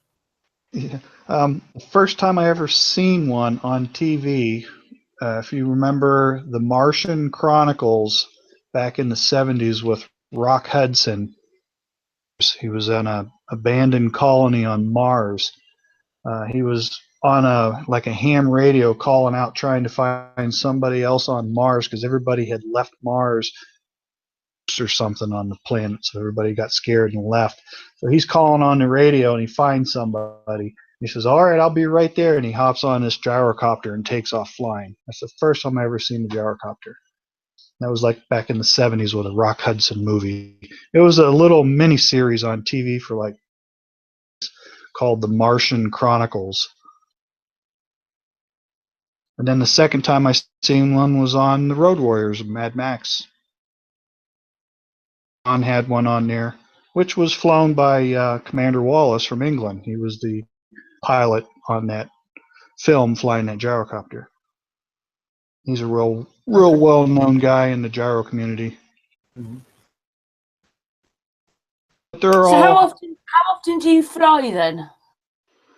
Well, right now I generally don't fly in wintertime because the airfield I use is a grass strip, and once it gets snowed in, you're done. I never bother with skis. I hate the cold, so I don't. But I also have another, like a two-place ultralight airplane, tube and fabric type thing that I fly in the summertime, and then once I get this Corsair done, I'll be flying that. But I do have a private pilot license where I can go to the local airport and check out Cessnas and go fly them if I want, but I just don't feel like paying $200 an hour to rent one. Whoa. My little airplane that I have, my little two-place that the wife flies with me, it cost me like $10 an hour to fly that airplane. Hold on, did you say $200 an hour just to rent it? Yeah, $200 an hour just to rent a Cessna. And if you want an instructor, it's another $35 an hour for the instructor. Well, we can all afford that one, can't we? So, Andre, what's your hope for the aeroplane you're making then? it's just going to be a sport plane. I do what you call a sport flying. I just fly because it's a sport to me. It's fun. It's something I like to do. I'm in mountains or whatever. It's just a hobby. But I'll use it to go to fly-ins, local fly-ins. It's like car cruise-ins, but for airplanes.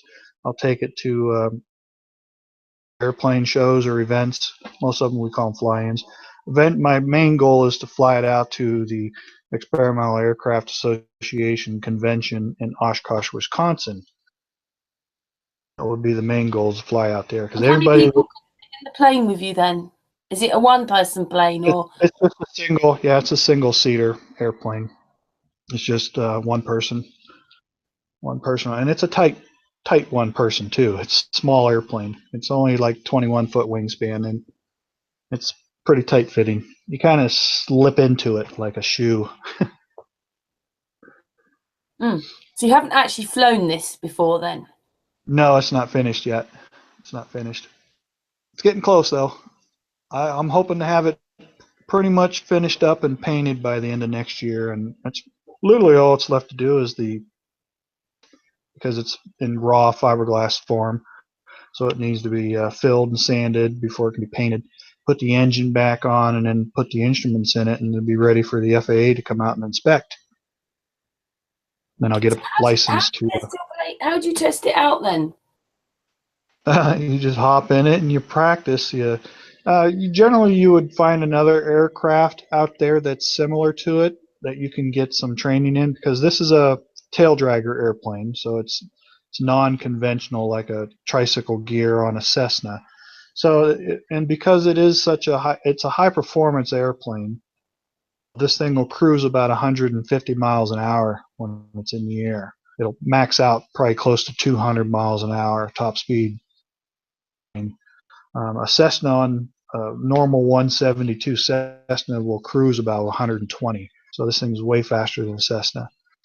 So you can cover some ground in it pretty quick. But yeah, you would generally find an airplane that's similar to it, a tail dragger, and take some lessons in that and get the feel of how to use a tail dragger. But I'm used to that kind of flying, so it's just a matter of test area that the FAA will give you. Once you get a certificate of airworthiness from the FAA, they'll give you an area of like 50-mile radius from your base airport where you want to fly from. So you got to go out and fly in that area for 40 hours before you can fly it anywhere else after that. But it's illegal to fly pretty much around the world if you wanted. Registered aircraft with the FAA, and it abides by all the rules of everybody else. So you have to have flown it around for 40 hours before they'll sort of give a license for it. Well, you'll get the license, but you're just restricted to 40 hours to make sure the airplane is sound and safe and you don't have any problems with it. After the 40 hours, you don't need anything. You can go anywhere you want after that. I can fly to California if I want, fly to Mexico, Canada. It doesn't matter because it's already registered. It's legal with the FAA. A 40 hours test of the airframe and power plants to make sure it's safe to travel longer distances is all. It's a standard routine for an experimental aircraft. And then for people that are listening, how far can you fly on it in it then? Well, this will hold 15 gallons of gas, and it'll burn about 4 gallons an hour. So I've got about 3 hours of flight time at 150 miles an hour. So you're looking at a range between 400 to 500 miles at 150 miles per hour. And how much does the gas cost you, just asking? It's automotive fuel here is about $2.70 a gallon right now. So pounds an hour. It's still, like $10 an hour or so to fly the thing. 2, 4. So I take it you are a certified pilot or whatever license. Yeah, I have what's called a private pilot's license. They don't even matter as long as you legally can get off the ground. Yep. It's all because I've been looking for pilots. I've been looking for pilots to talk to on a regular basis, like Marlena and stuff. So we can prove our the nice thing with this, is I'll be able to fly it at a much higher altitude than my current plane. It only climbs like 500 feet a minute, so it takes a long time to get to a couple thousand feet. With this airplane, I can fly up to 10, 12,000 feet, within 10, 15 minutes or so. You can get up there and get a better view, but after you get up over 12,000 feet, I believe you got to get into instrument rating flying. I can't fly above that without an instrument rating, instrument license, instrument equipment, which this airplane won't be equipped for.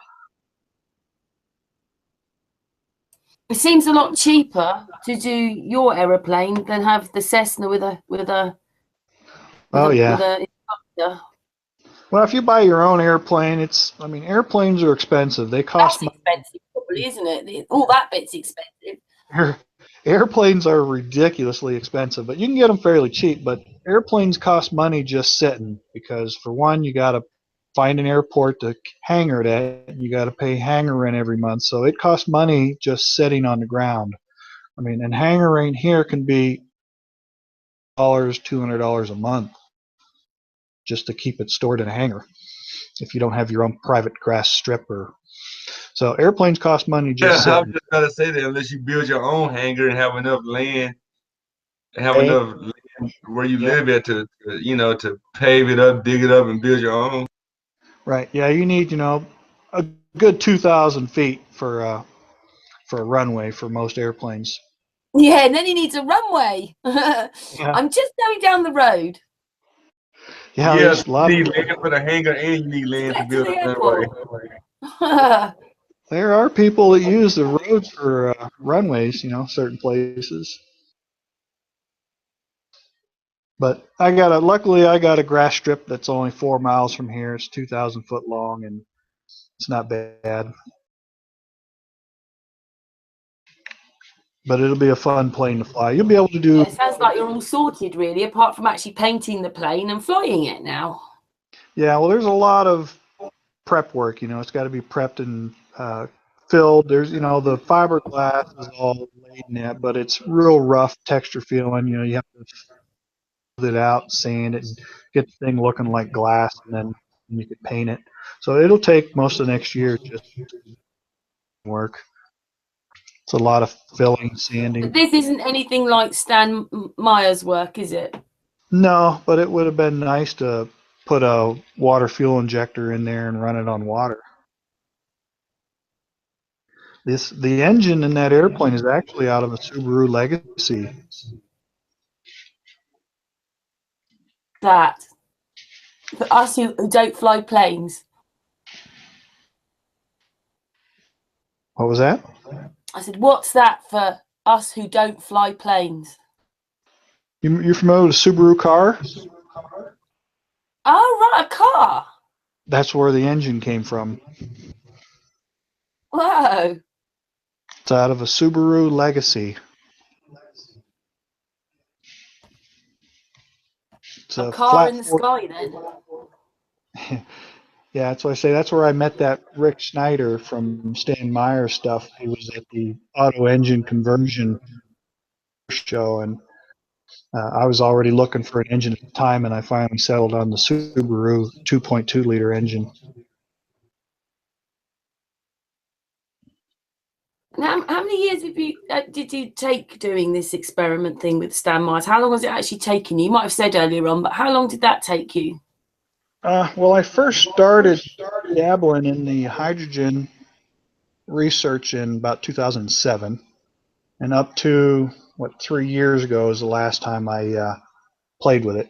I would usually drag it out about in the wintertime, like now when I get laid off, but most times I wasn't laid off. But in the wintertime when I can't go outside and do anything, I drag out my equipment, set it up, and start experimenting with it.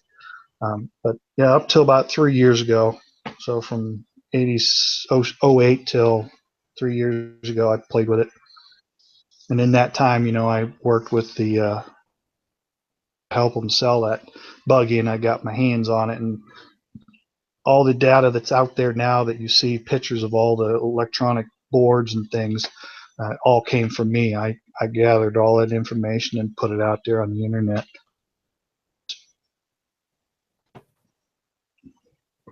So anybody that's ever experimented with this stuff in the past 10 years are familiar with me, because nobody knew the buggy even existed. This bit where you didn't quite get the experiment finished, is it a bit like Alan, who I asked to come on, but he's had to work today, and Alan's into free energy, and he was working with amethysts and crystals, but he was doing it in his house, but he decided that it was a little bit unsafe maybe, because it was actually in his house. And really, he needs like a laboratory. Yeah. Is that the same sort of thing, what you needed for this Stan Meyers stuff? You needed a proper sort of place, which, we're just simple people. Was he trying to experiment with chemicals or chemistry of some sort? With the crystals? Yeah, was he trying to use chemistry, like anything? Stuff's different. He's trying to, in a sense, Don talked about it, about free sourcing this stuff. Alan would like it if all of us, which would provide this free energy. At the moment, he's using an electric bicycle. It's got a motor on the bicycle, moped thing, and that powers his house. But he was going crystals and amethyst way, but like I said, he realized that in his house things could happen and it's not very safe.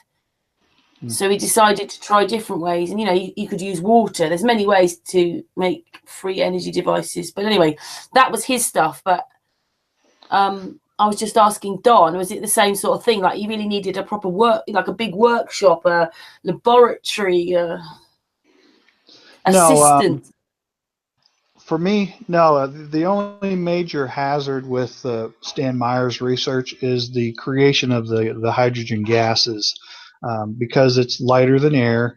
if you start making a lot of gas and you're playing around for a couple hours and you don't realize it, that hydrogen will reach and it'll hover along the ceiling in your house if it doesn't have any place to go.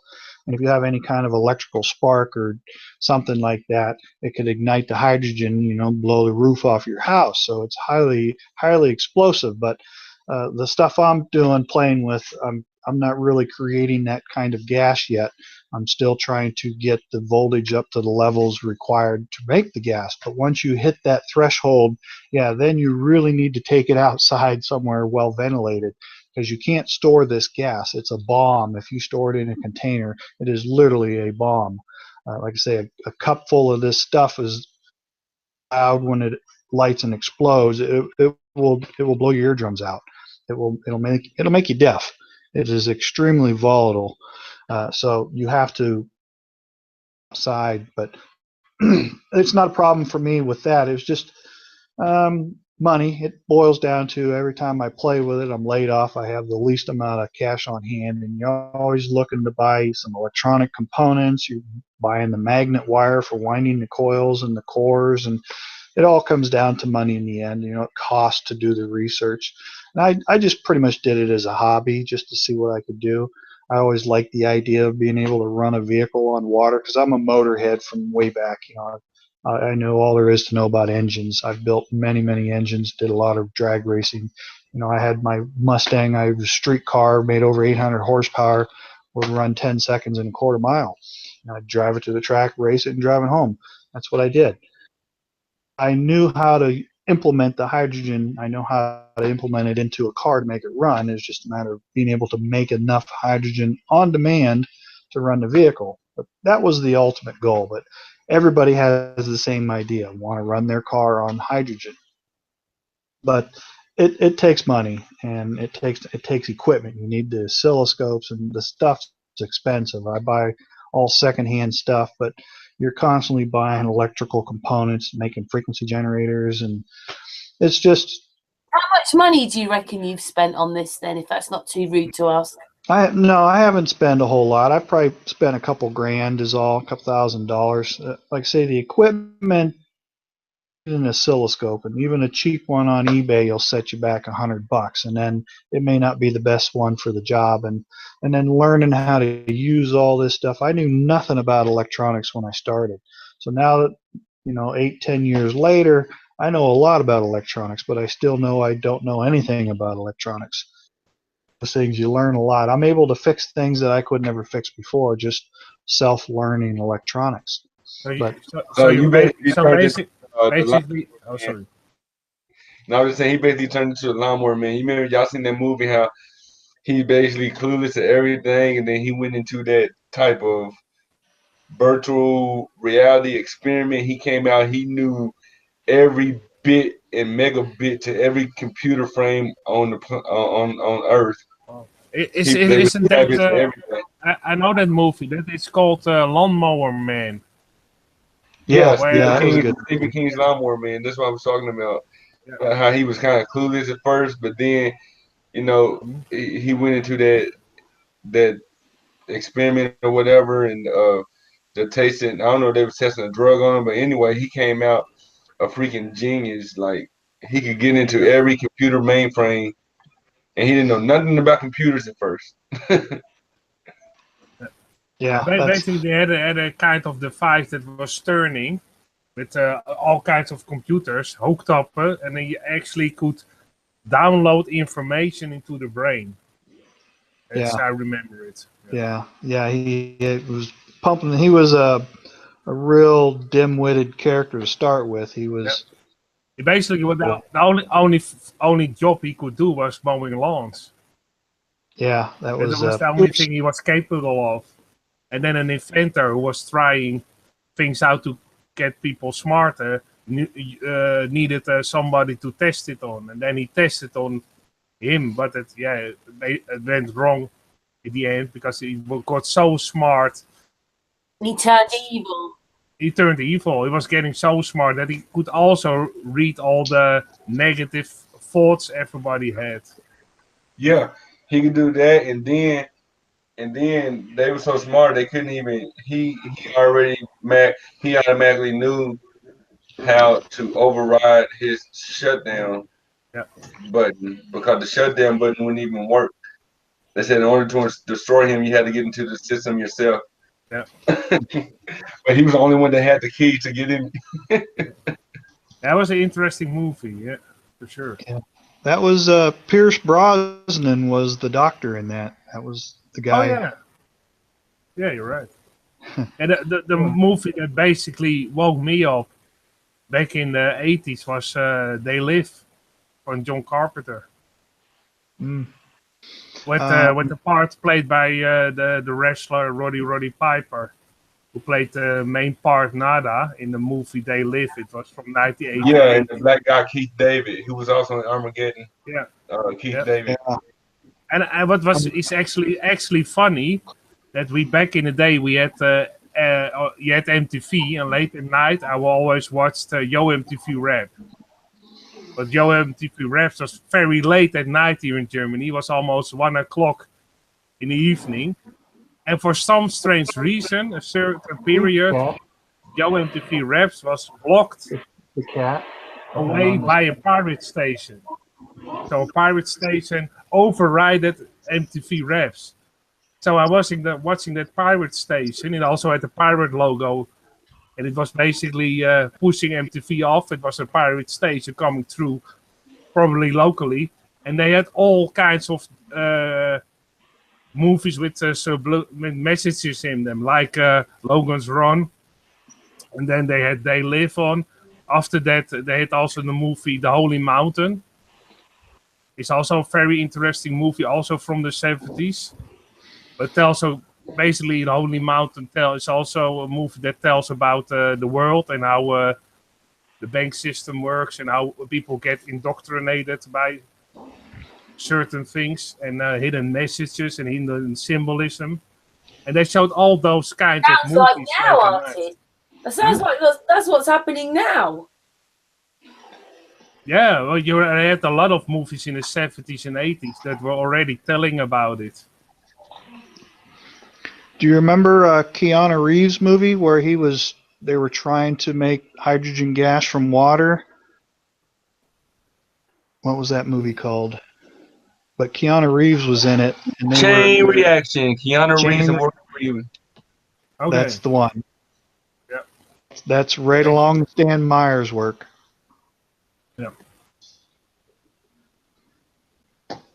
What, they Same used thing. his work in that film?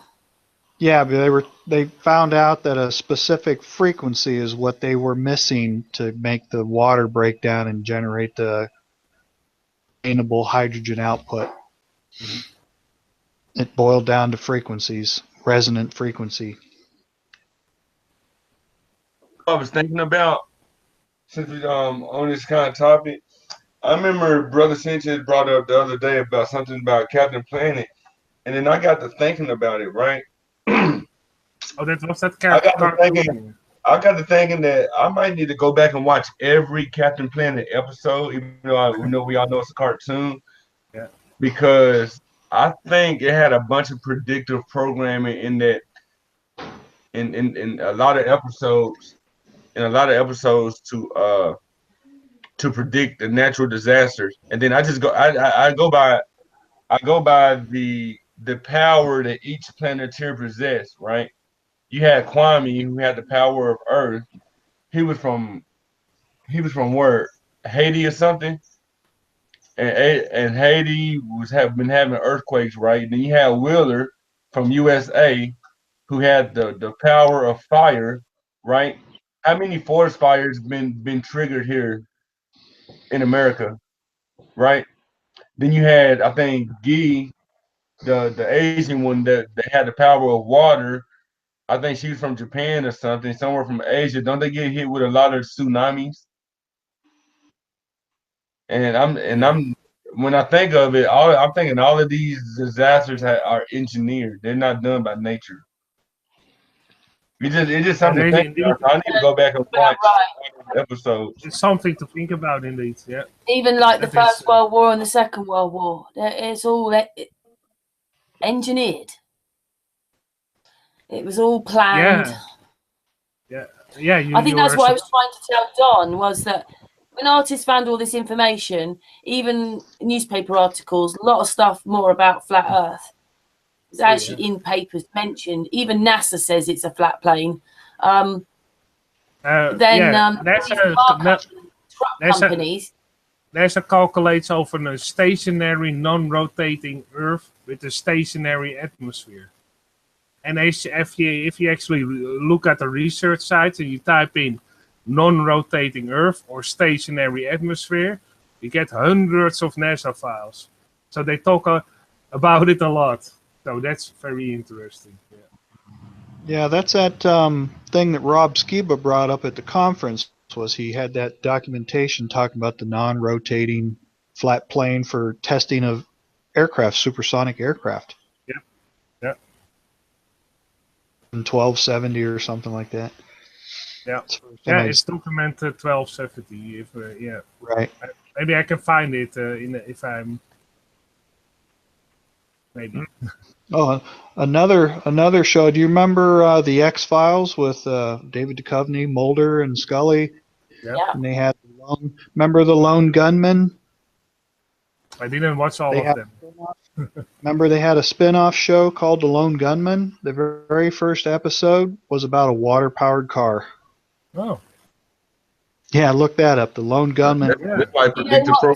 Don, one hangout we played. Mercedes do have rather a nice electric car. I mean, it does look really nice. Mm-hmm.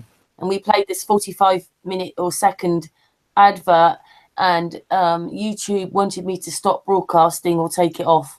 Yeah. Oh wow! You got a strike for it. Free energy car. There was a few years back, one of the manufacturers were doing a water-powered car. Japan had one, and somebody else like that, Mercedes or BMW, had a water-powered hydrogen fuel cell car. It just seems that we were going the right way, and then we had to have the First World War and the Second World War. Maybe not for America, but especially for England and Europe. There's a lot of, we were almost annihilated, with bombs and cities, and then you've got to rebuild that restructure. Yeah, it's and then just coming out, they changed it all, and suddenly all these things that with electric car companies and all these tests, it all got forgotten. Yeah, when humanity. Then they blame it on us while the Earth is being destroyed or whatever. They just totally don't bring up the fact that we as people really don't. Besides our littering and stuff, we really don't do as much destruction to the Earth as the ones that blame us to do it. Cause like you said, you think about all these wars that's blowing up land and destroying trees and beautiful land with their bombing and stuff. You know what I'm saying? That's why the Earth is starting to look like crap, because of them, not us. Yeah, they want.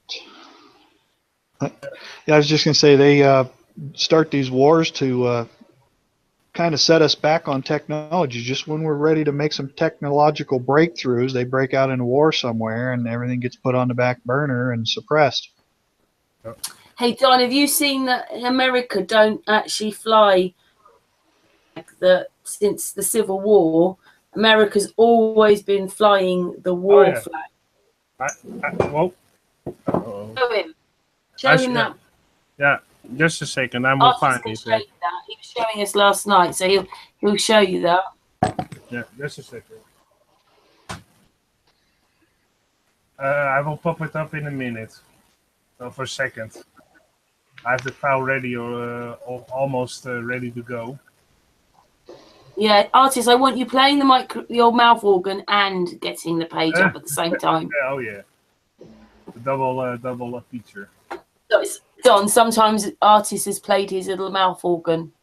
Yeah, but he can't do that and do a page, can he? Oh, maybe one of these days I can do both. Well, if I balance the plate on your head, artist, and the balance the plate. Yeah. Well, you have those stands for mouth organs, so but they are very expensive. But you have them, and you can actually have a stand. Also, a stand that you Oh, can see put what you around. mean, yeah. Yeah, what Bob Dylan also had. You can also put it around your neck, and Yeah. then you have basically a steel frame that you can play the mouth organ. Those artists. Have you found the picture yet? Yeah, I found it. Mouth organs. You talking? John, a lot of people don't know this. Now, I will read the text for everybody again. The peacetime was only flew in America during the years, give or take a couple of months, of course. In America, America was not at war with anyone. Below is the U.S. military flag. If you fly this flag in front of your home installation, occupation. That's actually the definition of those flags. The short version, of course. Never seen that before. No, nobody It's terrible, knows. isn't it, what they kept from us? It's just terrible. A lot of people don't know that peacetime flag. Yeah. It's the complete opposite. Well, and also, if you fly that flag, you are allowing occupation by the military. And use your home as a military installation. That's They take whatever they want. It's awful, isn't it? It's awful to keep finding so many lies. I mean, they're sort of there. Lies upon lies. I do a lot of research on all documents, and you're surprised what you find sometimes with all newspaper that also I found out, I don't know if it's true or not, that when the electric cars were driving around in the early 20s, almost half of the American people driving an electric car. Yeah. That's the bit of a shock. That it wasn't just the odd one. Yeah. There was many companies.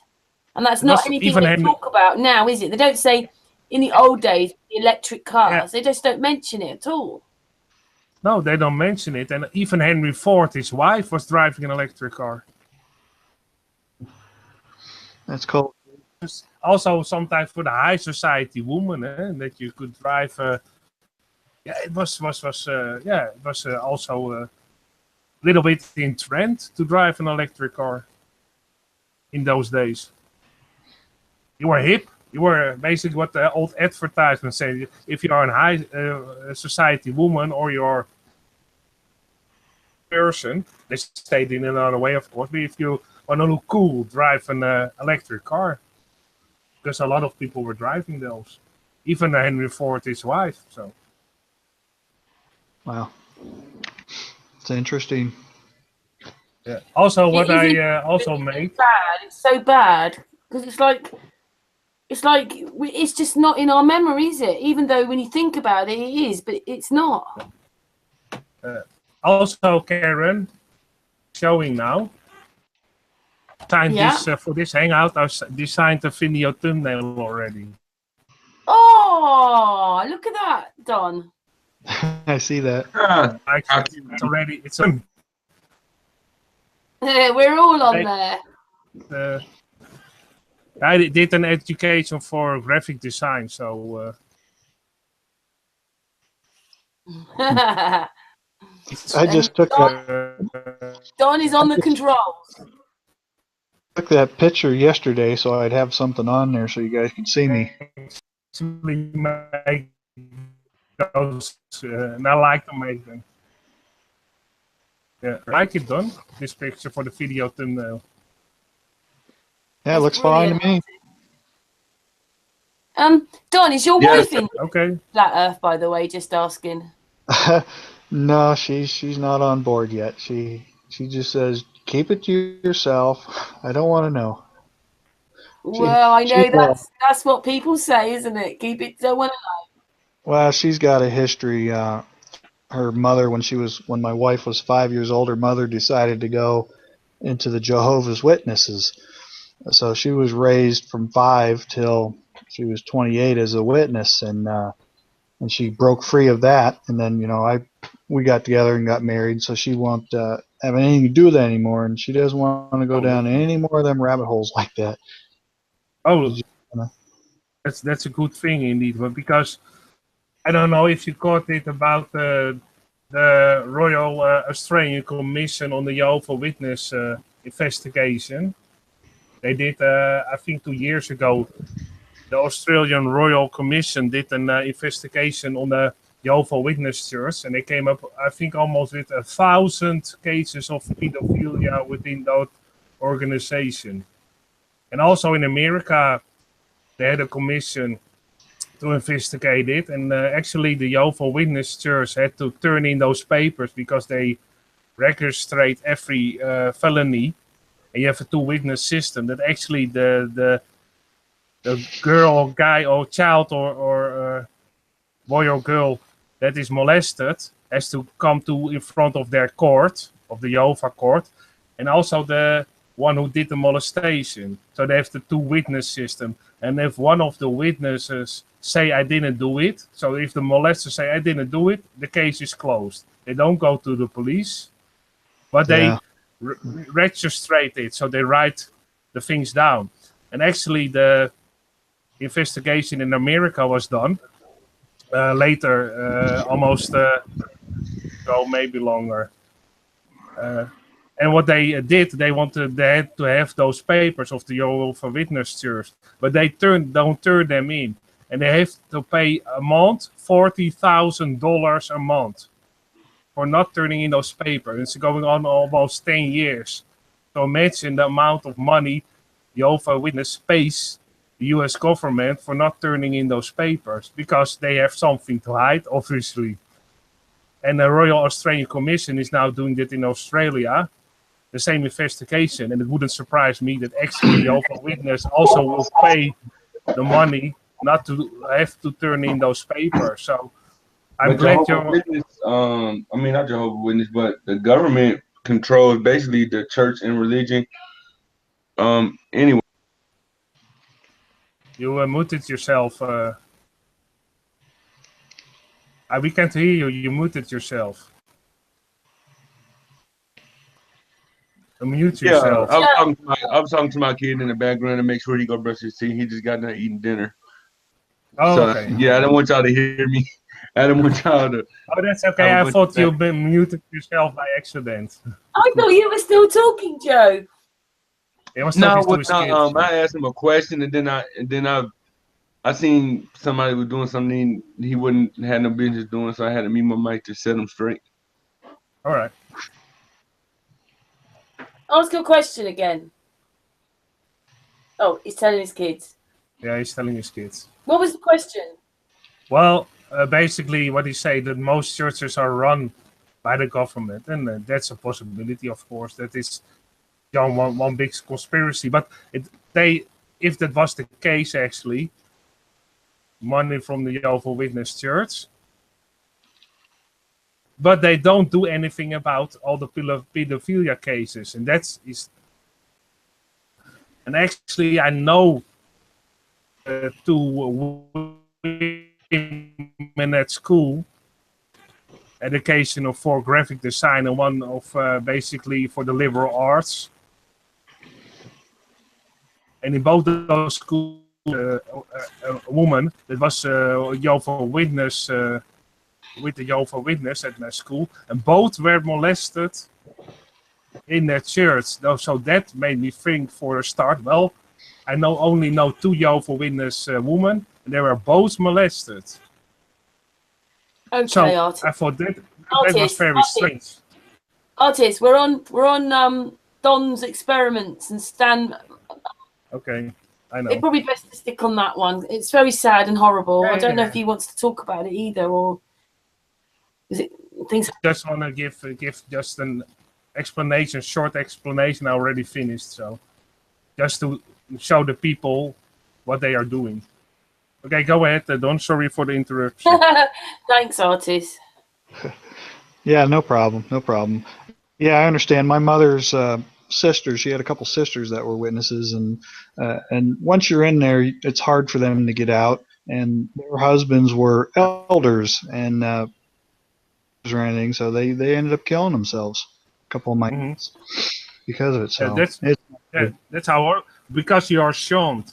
If you want to get away from the Jehovah's Witnesses, so you want to leave them, you're often expelled from the whole community and also kicked out of your house. So you're on your own then. Yeah. Yeah. Just recently, my wife and her mother had a spat here during the summertime, and my wife just came out and told us, "I'm an atheist now, Mom," and she didn't take that too well, so she hasn't spoke to us in about 4 months now. I'm hoping for you that it gets solved. Yeah. Well, I'm sorry to hear that, Don. Well, she's at no great loss over it, but her mother, she may or may not come around, but it's like her mother did send her a card saying, "If you want to talk," and it's like, we're like, "Well, we don't have any problem with it. You're the one with the problem." Yeah, we want to talk. We're not hurt by it anyway, so we do life. No love lost. No love lost. Yeah, no, that's it. No love lost. Oh. But is there anything else you guys are wanting to know about the water stuff, or any other questions? I was wondering whether you would come back a different day when we've got Weedy the Doc, the free energy guy, around, and maybe you and him can have a chat about things, because I'm sure he'd be so interested in some of the stuff that you're doing. Yeah, sure, that's not a problem. I did a lot of talks, interviews. I had there was some internet radios that called me and did interviews on Stan Meyers research stuff, and so I've done a lot of interviews and the Stan Meyers stuff. And there's a lot of stuff out there. What's his name? James Allen Roby or something like that. He was into the free energy movement stuff, and he called me, and I was supposed to be on for like 15 minutes, and we ended up going an hour with the interview. He just kept going and going with it, and I was pretty. It's been a few years since I've looked at it or dabbled in it, but little foggy on different subjects. But I was pretty good at what Stan was saying and doing, and there's still always this little concern in the back of your head, did Stan actually, get this to work, or was he just dragging out his to get it finished? But he must have had something, because he convinced a lot of people, and you can't money unless you show him something up front. So I believe he had something there. I think that maybe he found it, got it working, and then he lost it and he wasn't able to ever get it to work again. It could have been a fluke that it happened and he wasn't able to redo it. I don't know, but he died before anything ever came of it. But he did go a long time without really showing or proving much to anybody. But from all his writings and the stuff I've researched and read and experimented with on my own, everything he says that would happen, as I played with my own circuits and sample cell here, it works just like he said it works. It's just a matter of getting it over the edge. And to me, it was always, I just never had a lot of money to dabble in this stuff and other hobbies and toys. And then being laid off in the wintertime is when I would pull it out and experiment. But it just got to the point where you really need fields to help out with this, and right now I think somebody that is really knowledgeable in transformer designs and constructions would go a long ways in getting this thing working. Just don't know. What's a good way to use free energy on water around your household? Oh yeah, it's used for anything. You can. It is even had plans to use it as a desalination plant, because it works great for desalinating salt water. Because once you produce the gases go out, and all the contaminants, the salt, will stay in the cell. So the gas comes out, you burn it, recondenses back into water, and you drain it back into a can, and now you've got distilled water. So you can make fresh water out of salt water. anywhere in the world with very little power. Yeah, but I want the type of water where I can shower with it, you know? Like that's Oh why yeah. I'm like, how could we get free water energy where we could actually it would come out of our pipes like that, you know? Yeah, well, I see a lot of people talking about distilled water, drinking distilled water, how it works good for your body, soul, or whatever.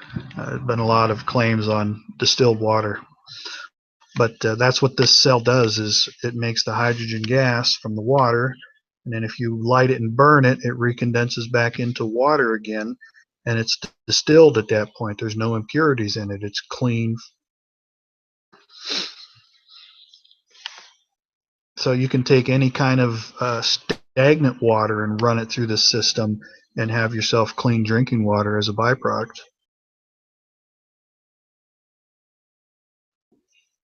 So he had everything figured out on this. You could use it Yeah, we practically. have somebody, Robert Forsh. He is a photographer. He only drinks distilled water, but he microwaved some water and then fed it to his plants. It killed the plants. Oh, the microwave, yeah. I remember when I first started researching this, people were using MOTS, microwave oven transformers, to try and do electrolysis with. It's a very high current transformer, so you have to modify them a little bit. But I remember someone posting an article of a Russian scientist who studied the microwaves when they first came out for a machine, and he deemed them completely hazardous to human health, the microwave oven.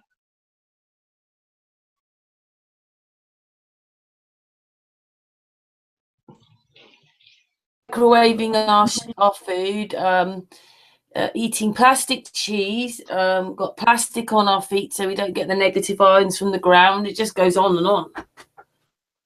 Yeah, I remember one of my friends in my gyrocopter club. We have a club that flies these things. His wife had come down with some cancer, and she was blaming it on the extreme use of microwaves. So she stopped using her microwave and was going to get treatments and stuff. What she had isn't terminal, but she somewhere had gotten the knowledge in her head that it was microwave ovens will cause this, which is probably true.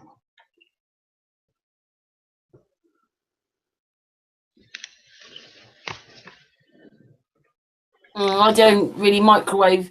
I don't know when you it's not that maybe you shouldn't know this before, but being a flat earther, you look into so many different things. You start thinking, well, it's not that I didn't even know about the meat, but everything changes. I don't really want to eat meat anymore. You know, look at milk now and eggs and just the whole thing. And the whole thing has changed for me.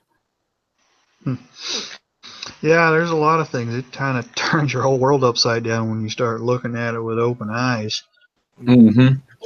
Kind of makes you want to become a nudist and just live out in the forest or the woods, naked and afraid, with no clothes, no manufactured clothes, no manufactured food or anything. No bleach, just no naked, bleach, just no fluoride. The processed foods with chemicals. No mobile phone. It was actually on the radio. Was actually on the radio a couple of days ago. A whole segment that the doctors were telling that a lot of children nowadays have severe eye problems, or getting more and more children are getting severe eye problems because of their mobile phone. And what they basically have is the same almost as night blindness.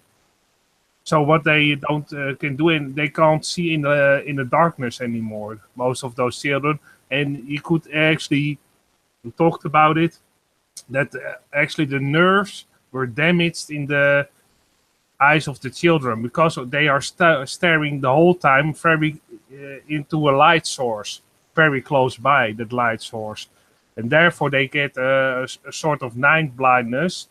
And the severe cases also had such a big damage to their nerves in their eyes. They actually had to have very strong glasses on to actually see and that eye specialist gets more and more children, and also we talk to other eye specialists. There are more and more children having severe eye problems because they are looking on the mobile phone the whole day. So probably in the next years there will be a lot of people actually blind because of their mobile phone. And Could be something. that. Yeah. And That as well as the It's that- of course with children, because children are still growing. sure And it's there- interfering therefore- with the growth. Yeah, indeed. That and the microwave radiation coming off the phone if you're talking on it a lot, holding it right up to your head. Yep. So from now on, when I talk on my phone, I'm just gonna keep my headphones with me. So I'm gonna have to have the phone up to my head. What I Speakerphone. learned, what I learned back in the day, actually when we had the first computer class. Yeah, that's how old I am. Basically, the first computer classes, nobody knew about computers. They were introduced at school. And basically what the teacher was telling, the regulations for a screen, the distance from your head, is when you sit and you basically the distance between your shoulder and your fingertips, if you put them in front of you. So if you reach out your arms straight ahead of you, the screen of your computer must be further than that. That were the regulations back in the 80s for PC monitors. But you don't learn it anymore, but I still remember it because I was You looking. don't learn all the right things anymore. Yeah. Like you built the pyramids and that, and telling us really what's going on rather than lying to us and making fake wars.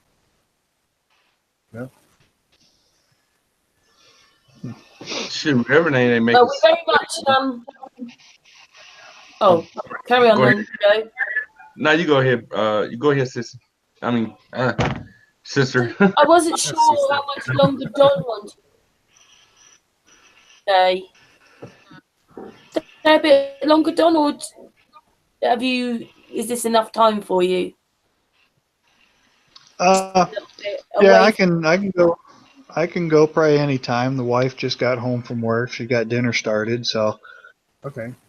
something Oh, else. so your appetite about to make you leave us. It's cool though. It's cool, bro. We still love you. We still love you, man. It's bad enough. It's bad enough. I gotta wait till 6:30 at night for dinner. You know. Mm-hmm. Oh, Hey, do very you have much any appreciate other? you coming Was there anybody? about it. I was gonna say, was there Well, any yeah, other questions from people in the chats at all that might have any hang questions? on, you just asked it. Before Don goes, chat room. Would you like to ask Don? Got to leave it for a couple of minutes or whatever it is, 10, 20 seconds for it to catch up. Yeah, this is something I always will probably go back to eventually, but right now I kind of took all the coals out of the fire and just left one in there, and I want to get that project done first, and then I'll start dabbling in other things again. You seem such a placid kind of person, but you're a daredevil. Yeah, I was in the Marine Corps, so that might say something.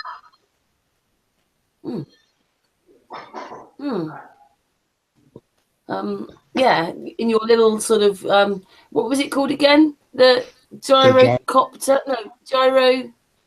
Copter. Yeah. Oh, it was a gyrocopter. Yeah, I got it right then. I'm looking in the chat now, and a lot of people are saying, Don, it was a nice chat. Latest phone, Don, thanks for everything. Great show. It was a pleasure listening to Don. So a lot of people are find it great to listen to your explanation about Stan Meyer and what you were doing on your channel. Yeah, not everybody's used to like doing what you do, like with gases and water and experiments and gyrocopters, building aeroplanes. My background is basically mechanical. Anything mechanical, I'm extremely good at. So seeing this and hydrogen power, water powered cars, like there, I got to try that. So I Can I jumped hire in. you for my own personal mechanic? Yeah, I need my do my own. antifreeze flushed and I need my antifreeze flushed and re-entered. Yeah, when it comes to cars, I can repair anything from bumper to bumper. I've rebuilt many engines, transmissions, automatic, manual, rear end, you name it. I can tear it apart and fix it. I'm kind of a jack of all trades. Even the modern cars with computers, well, that's what they've more or less got, isn't it? The jack of all trades, master of none, like me. You have the special tools for those because the new cars have to have special tools, even a nut thing to take your wheel off.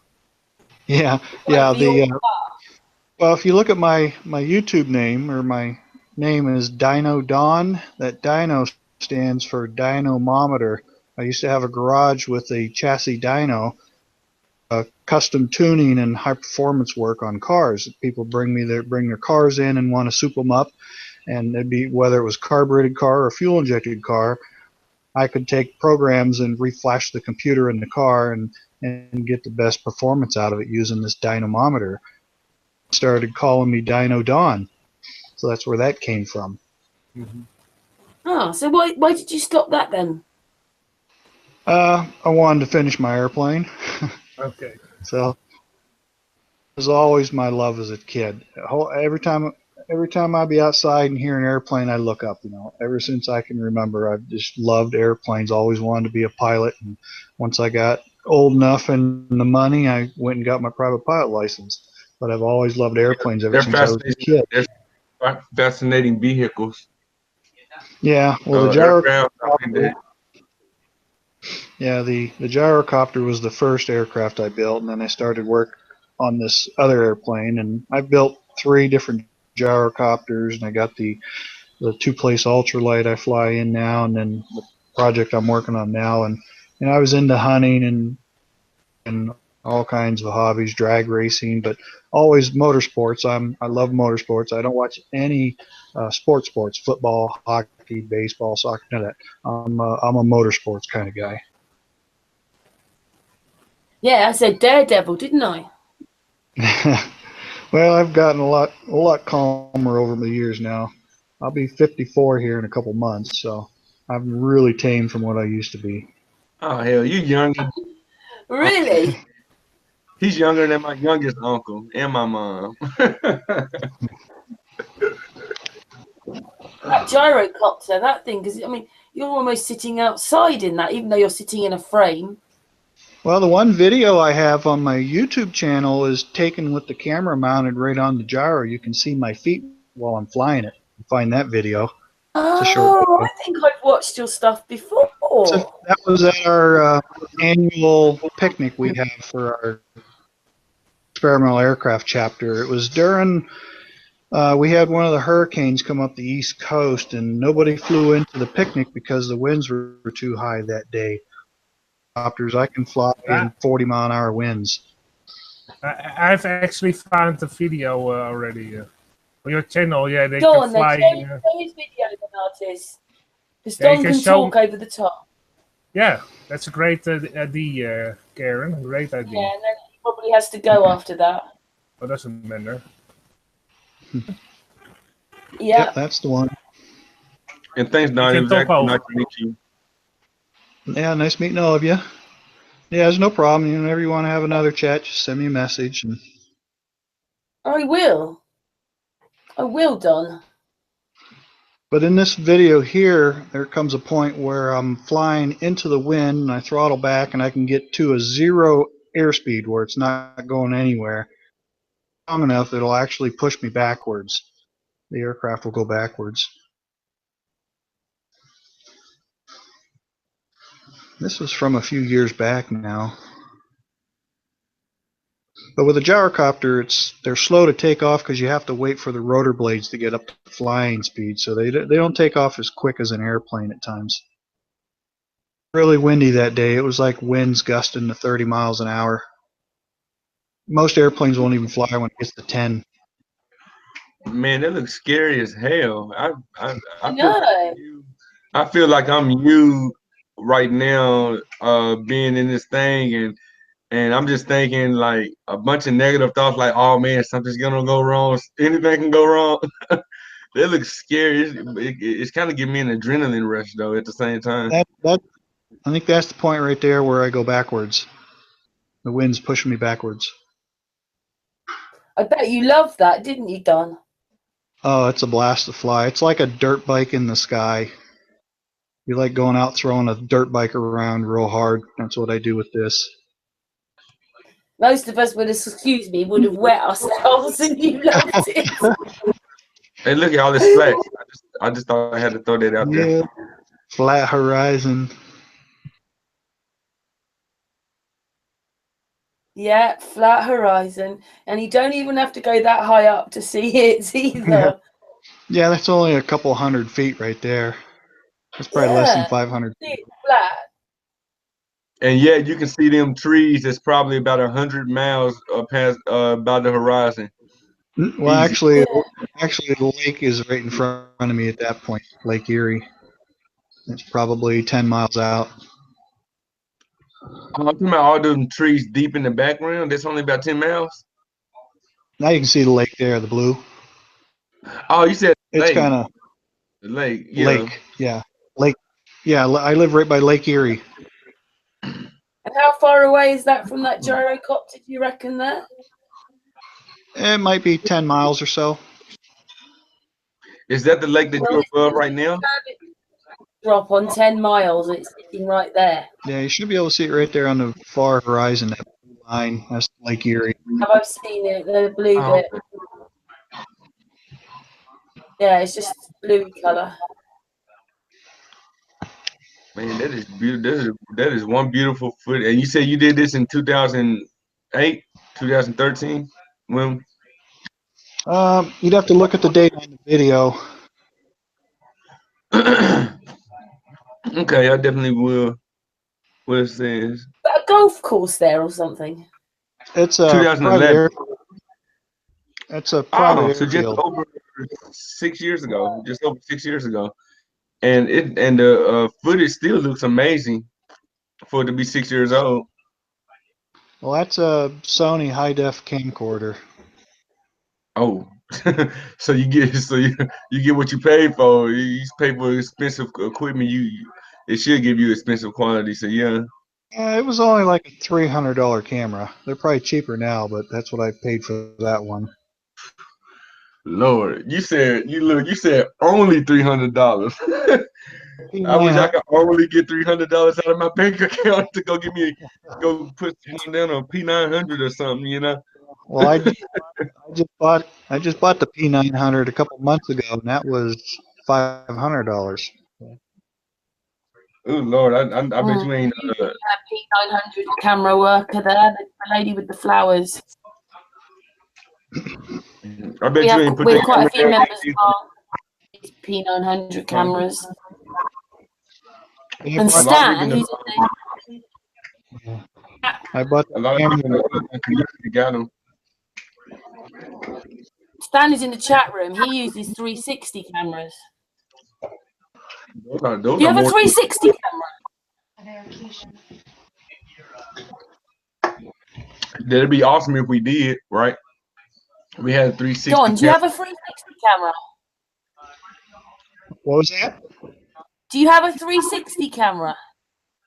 No, I haven't, but I was watching one of your hangouts where you guys are talking about them. They're pretty interesting. Yeah, Stan Smith. Yeah, I was watching one of your hangouts a couple weeks back. What The if we artist had is one on showing some of your posts on Facebook, YouTube there. Yeah, so people can see how his site looks, his YouTube site. Trotters has joined us. Trotters. Hey, what's good, everybody? Hello, Michael. Michael, Don's going to go in a minute because his wife's come home and she's cooking the dinner. Okay, awesome. Do you have any questions or anything? Did you watch any of the hangout? I just caught the last 10 minutes. Yeah, I really am not up to speed on anything, so I'll have to just watch the video later. Well, Don, it's been an absolute pleasure because I know that you want to go really, and we will ask you to come back. And that was very interesting. Thank you so much for your time, and I'm so glad that you got on the Hangout. Yeah, like I say, I'm sorry about the troubles, but it's like Firefox threw us a curveball just from yesterday till today. Well, people are a little bit used to it. That was the Sun and Moon always have some technical difficulties, so don't worry. Somebody always has a little bit of difficulty. Yeah, we are. We had Yeah. a very hard time yesterday trying just to get working. Mm-hmm. Yeah, but I'm so glad it did because it's been yeah. it's been great talking to you. I know that Artis was so excited, weren't you, Artis? Yeah, I was excited the whole day because I was very interested in all the stories you had about the Stan Meyers car, and that you actually went there and saw the car yourself and everything that you were researching, doing research on it, and yeah, I was very excited to meet you, and you explained it in a great way. I have to rewatch it, of course, because my first language is German, so English is not my first language. So therefore, I have to watch it a couple of times to get the grasp of everything you explained. But yeah, you explained it in a great fashion. So thank you very much for that. Yeah, no problem. Yeah, actually, my name Gable is German. My great grandparents were from Germany. Uh-huh. So Maybe next time, even if Weedy the Doc can't come on or whatever, because sometimes he does work away from home, but you can tell us some more stories. He said you did quite a lot of presentations about Stan Mars' work, so I'm sure people would like to hear more. yeah, there was back when I was doing that stuff is when I was working with the guy. So I was the one who put the information out on the internet that all this stuff was up for sale, and I was being used as an intermediate where if somebody wanted to make an offer on the stuff, they would contact me. I would vet them a little bit with the questions and answers from the seller, and then I would transfer the information to them because I didn't release the owners' names. They didn't want their name out there. So I took all the calls, fielded all the calls, and then when I found somebody that was potentially legitimate, I would give the information to David Hallbrook, and then he would say, okay, I'll talk to him. And then they talked money. I never talked money. I just made the connections for him. So I worked with Dave for over a year doing this. Meantime, he paid me back by letting me borrow this stuff and play with it and learn, and that's how I was able to get all the information I could. And then I waited a year after they sold everything. I seen that they hadn't done anything with it since then. I was like, okay, I've waited a year now. I'm not going to be stepping on anyone's toes. I released all the stuff I had. Just shared it with the net. It's great that you actually had enough time to photograph everything and do research. Yeah. Yeah, I had some of that stuff for a couple of weeks at a time. So I had plenty of time to take apart what I felt safe with taking apart and putting back together, but I was able to get pictures of every single circuit board that was there. So it's all out there. Oh, that's great. Up till that point, there was nothing available for anybody to go from. So now everybody's replicating all the pieces and parts and 3D printing stuff, and they had nothing to go on before that. So information out there for You people. think it's moved on quite a bit then? Like what you've done is helped move it along a bit. Yeah. Just before I come on this hangout, I went on YouTube and did a current search for Stan Meyers, and I see some familiar names still from people that were playing with it back when I was, but I'm not seeing a whole lot of new stuff out there lately. Posting videos from before, and some of my stuff people have reposted of stuff I've put out there, but I haven't really been. I noticed that some of the websites that I did hang out on are now gone. They're no longer there. Oh. Don't want all this stuff to really come out, though, do they? They don't. It can come out in dribs and drabs and not be connected. That's fine. But someone like artist or a researcher who starts putting two and two three and three and together, and yeah, and they don't really want that, do they? Yeah, I mean, the problem, you didn't even know about your flag. right? Yeah, the problem with Stan's stuff is you really need an electronics background to understand what's going on. All these circuits and stuff that were designed for this system was by his twin brother Stephen, who's still alive, but he's in his 70s now. But he's the one who designed and built all the circuits for Stan. Stan told him what he needed it to do, and Stephen built it. I never knew he had a twin brother. What was that? Well, it skipped my mind that he had a twin brother. Maybe I read it, but it didn't really sink in. He was a twin, Stan and Steve. Okay. And last I heard, he was in a home. Oh. Lives in Missouri. How old would he have been if he'd been alive now? He was, I think, 58 and 98. Right. So he'd be So 70. he'd be in his 70s, yeah, around 70. And his A lot of people brother, stand up. yeah, and his brother and him, David Holbrook, told me that Stan and Steve had this love-hate relationship. They get along for a while, and then they hate each other for a while. And Steve was trying to make his own little alternator line for doing electrolysis, and Stan accused him of trying to steal his ideas, so he threatened to sue him and everything. So there was a love-hate relationship there between the two of them. Yeah. They weren't alike then. No, they were completely off. Stan actually was in the Army, I guess, and he worked on radars. And that's where he kind of come up with the idea of the resonance thing, because it's kind of an electronics thing. But I don't know if he worked on them or he just watched them or what he did, but background in radar, which helped. I mean, it all basically does the same thing as, it all deals with the resonance in one form or another. So. Yes, that's what the researchers in our group, even if they're not quite doing the same things as you, it's all to do with frequencies. Yeah, it's all harmonics and resonance and frequencies, just like Tesla says. Yeah, you probably maybe saw some hangouts I did about those electrical discharges on the Earth that you can clearly see. Mm-hmm. Yeah, the whole place has been hit with these enormous great electrical arkings, and a positive and a negative strike, like in the land and out the land. Yeah. And which is the bit where the trees grow, Artist? Lots of trees go around one of them.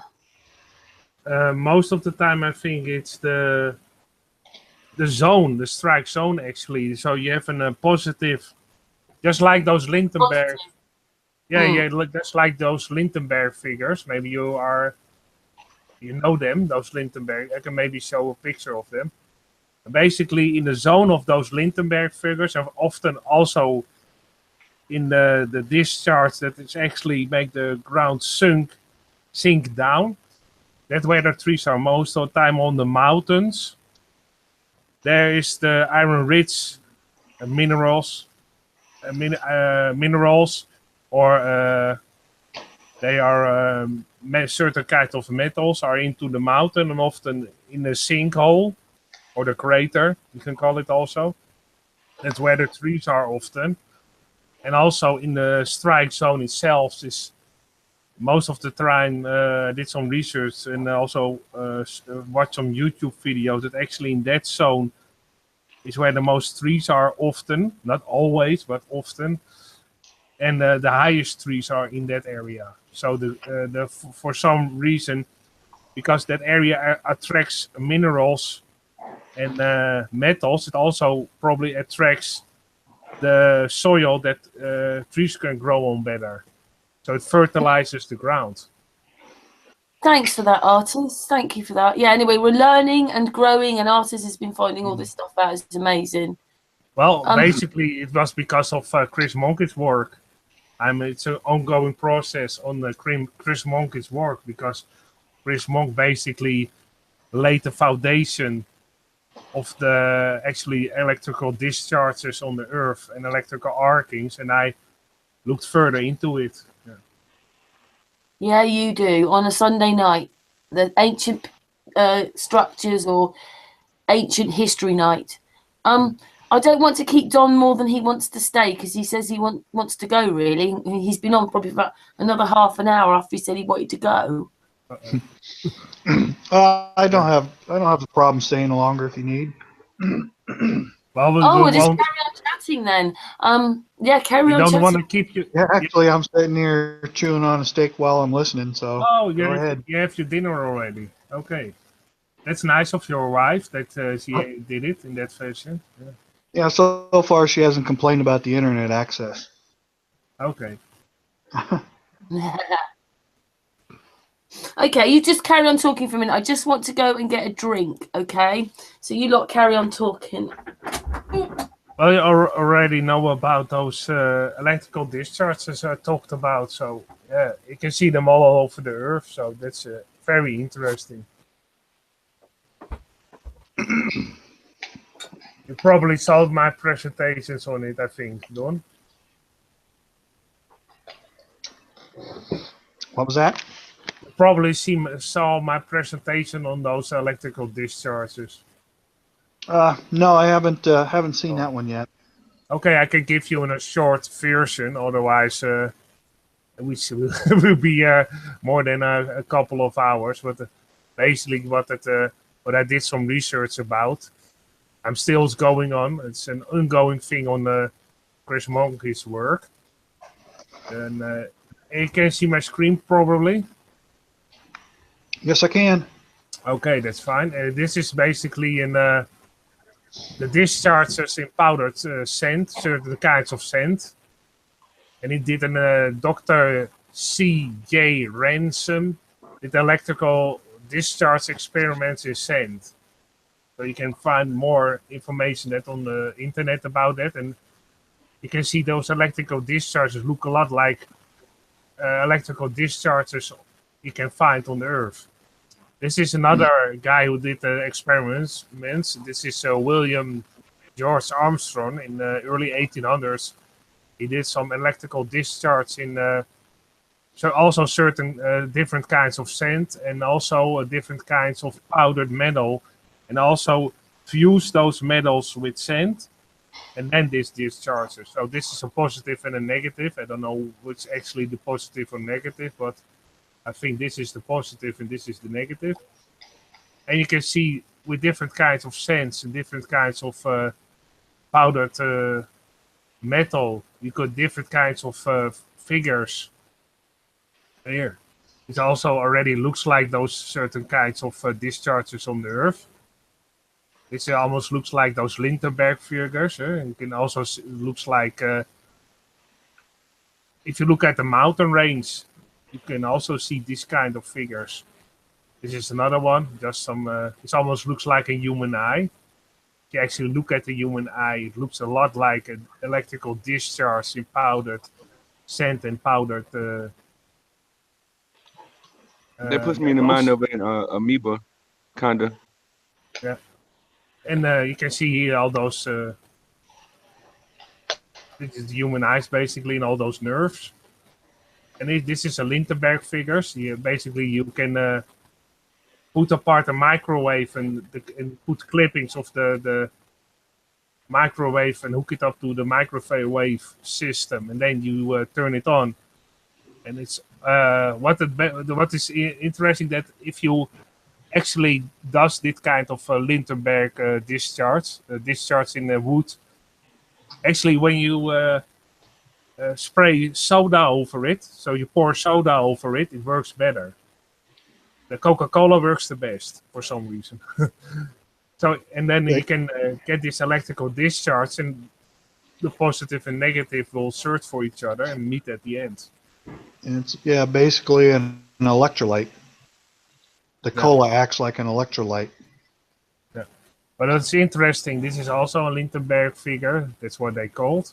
If you actually look in the Egypt in the desert, here you have also very dark round discharge, and actually you can see also the same shape here, and it also comes across, comes here one. And if the mountain is turned to rubble, you can see it's loose rubble. That this is actually the mountain. This mountain over here, it's actually this mountain.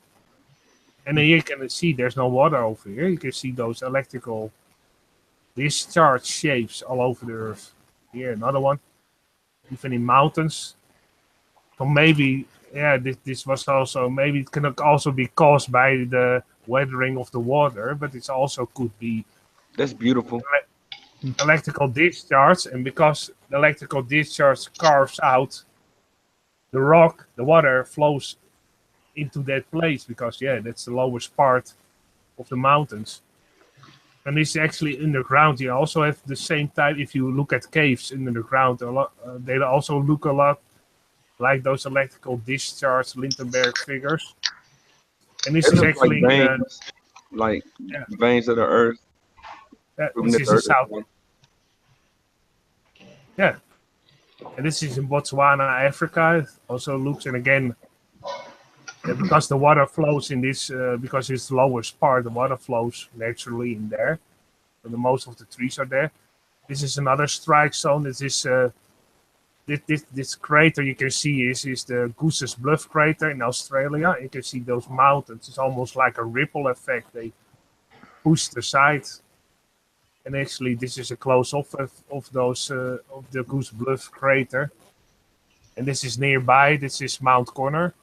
You can see also, just like I showed before, with those discharges in sand, you have an outer rim.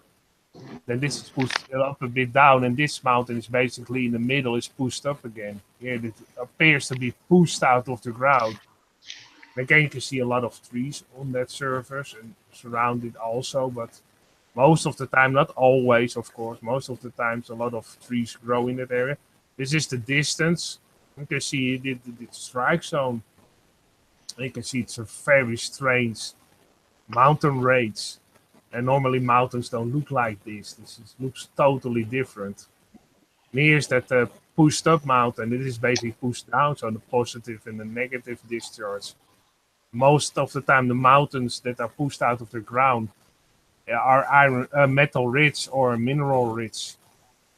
This is near that site, very near. This is a gold mine near Mount Connor. It's the Nicholson fine gold mine. So again, near that area, there's a gold mine. This is just another example of a crater. This is the Wolf Creek crater. And this is nearby, again, mountains that appear to be pushed out of the ground. Near that Wolf Creek crater are, again, round this shape. You have always often near those electrical discharge boulders that are very round, or they almost look they were liquid at once. Like you can also melt metal, and at one point the metal, if you have metal that is basically powder, and you heat it, they turn into small balls, and then they basically attract each other. That's what it looks often when you heat metal. They first turn into balls, and then on big fluid mesh. And here you have around this side a lot of balls, and then this is in petrified forest, near the petrified forest in Arizona. You have all those mountains, but they are flattened at the top. So no pointy mountains, all flat. So they appear to be pushed out of the ground, just like the last one here. Then, yeah. And then near that you have all those petrified forests. So the electrical discharge could be. Hey, real quick, artist. Hey, Sonny, when I'm gonna go ahead and get off here, I really do appreciate you having me today.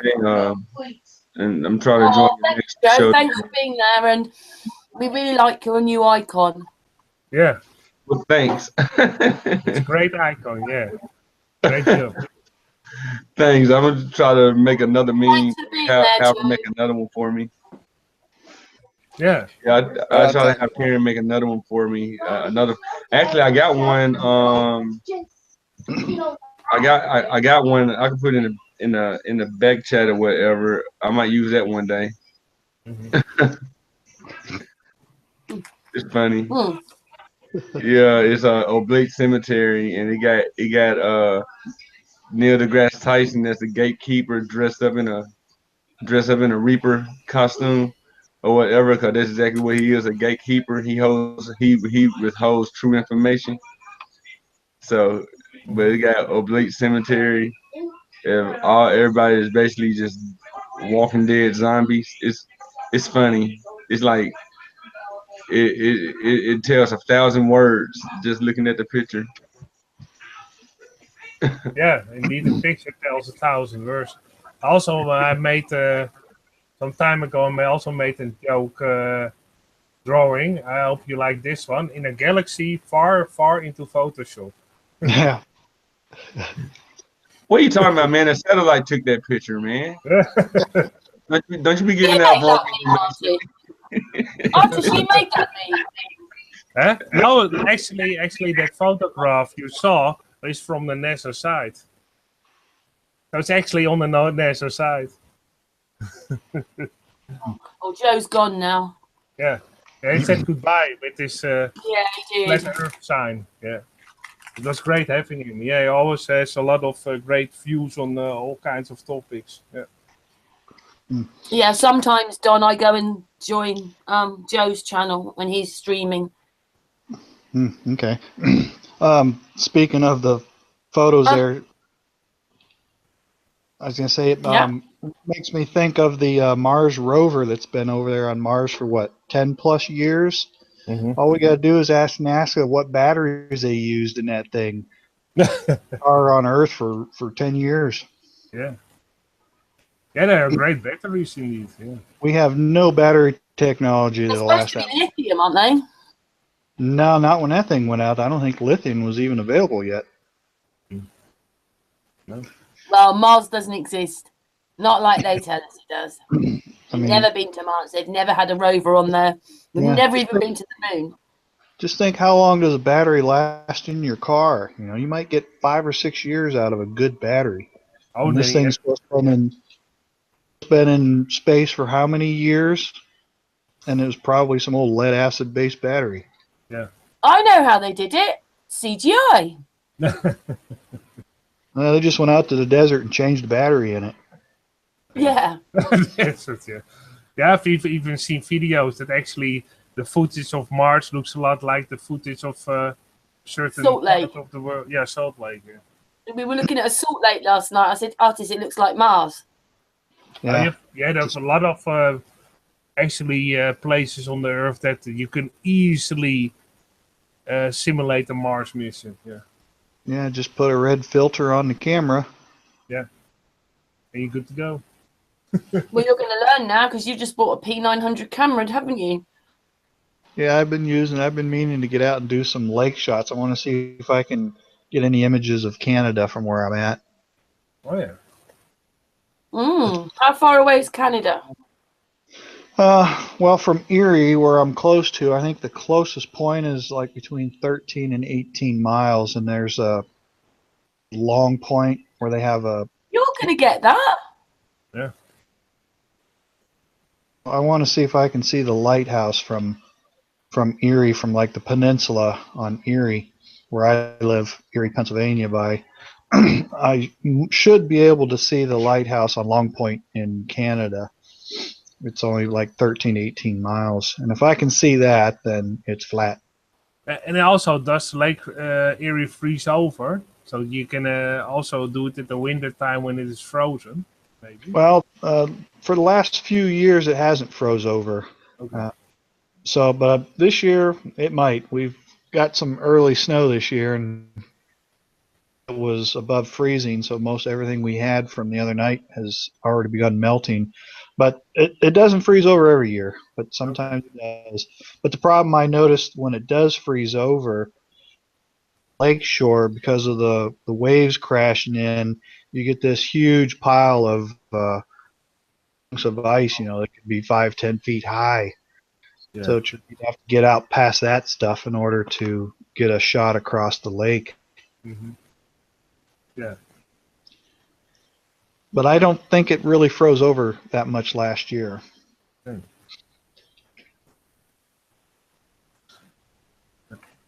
Yeah, there's So been things. what kind of temperatures do you get then? This past week, it's been below freezing for almost 2 weeks straight. So it never reached, your temp 0 degrees. But it's been for Fahrenheit, it's been in the 20s. So it's a few degrees 0 for you guys. Mm-hmm. Probably 10 degrees or so below Pretty 0. cold and horrible here. My hands have been cold all night, which means and I saw the gritter out about 2-3 o'clock this afternoon, and I thought they expect a big frost, don't they? Yeah, we had frost this morning when I put my dog out, and then when I finally got up out of bed, it was already melted. And the snow's melting off the roof, dripping everywhere. Because we'd just gotten hit with that. Well, when I first contacted you, we were right in the middle of a lake effect snow squalls and that, dumping a couple feet of snow. Stan in the chat room says, tell Don he needs to start filming the moon. Filming the moon? Yeah. Yeah, Oh, that's okay. Stan's favourite thing in the sky is the moon.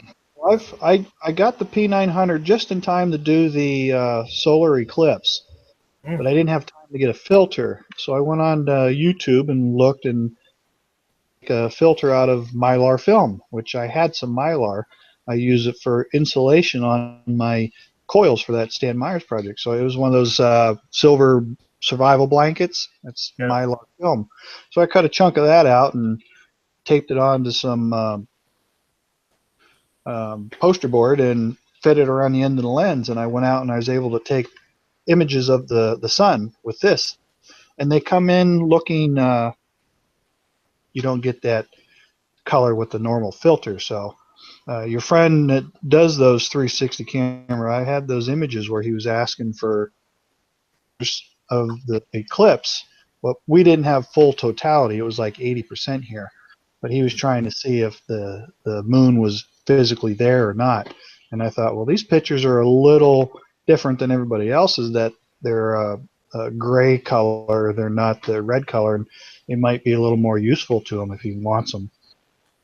I'm sure Stan won't mind seeing your photographs. You can email them to me and just put your longitude and latitude on there so he knows where they are. Yeah, because it was like 80% totality, and I took them every 10 minutes from start to finish. So there's probably a dozen or so there. So what else don't you do then, Don? What else do you do? Well, lately I got a Mustang, an '83 Mustang that I'm going to be restoring, and I've got all the upholstery material right now. I'm going to start sewing up new upholstery for the interior of the car. I've got all original fabric.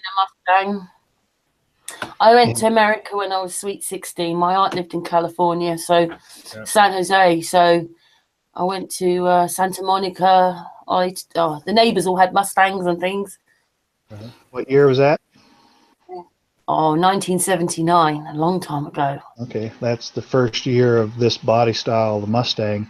I had one of these Mustangs when I was 19 when I was in service.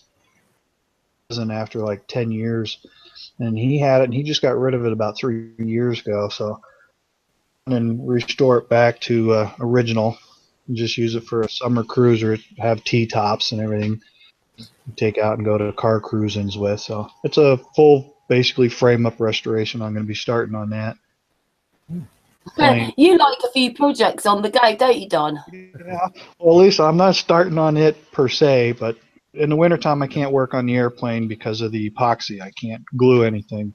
So can't glue, can't paint, and it's too cold. I actually went to Detroit in 2001.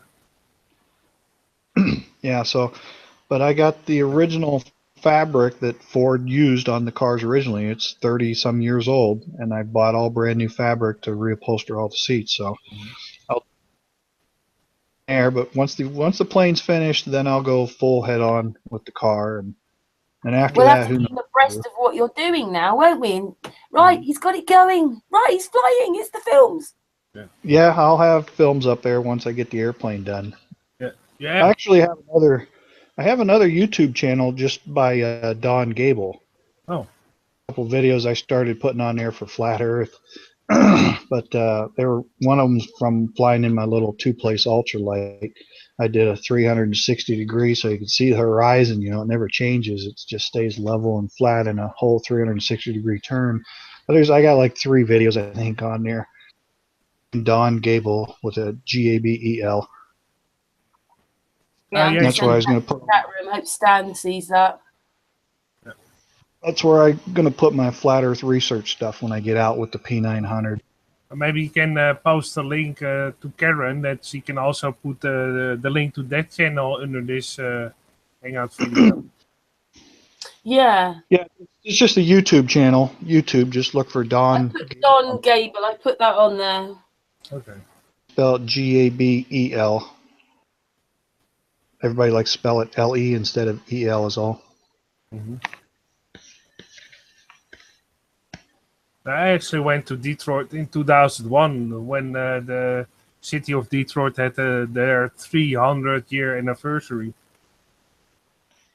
And I went there and went to the Henry Ford Museum. And also what was interesting in the Henry Ford Museum, if I remember it correctly, there was actually a Team Model Ford, or a car that looks like a Team Model Ford. It was made of aluminium. Oh, wow. And you also had that house that you could basically fold up. It was a round house. Basically, you can fold it up and put it behind your car. So it was a fold-up house, almost like a globe. Yeah, half Like a a globe.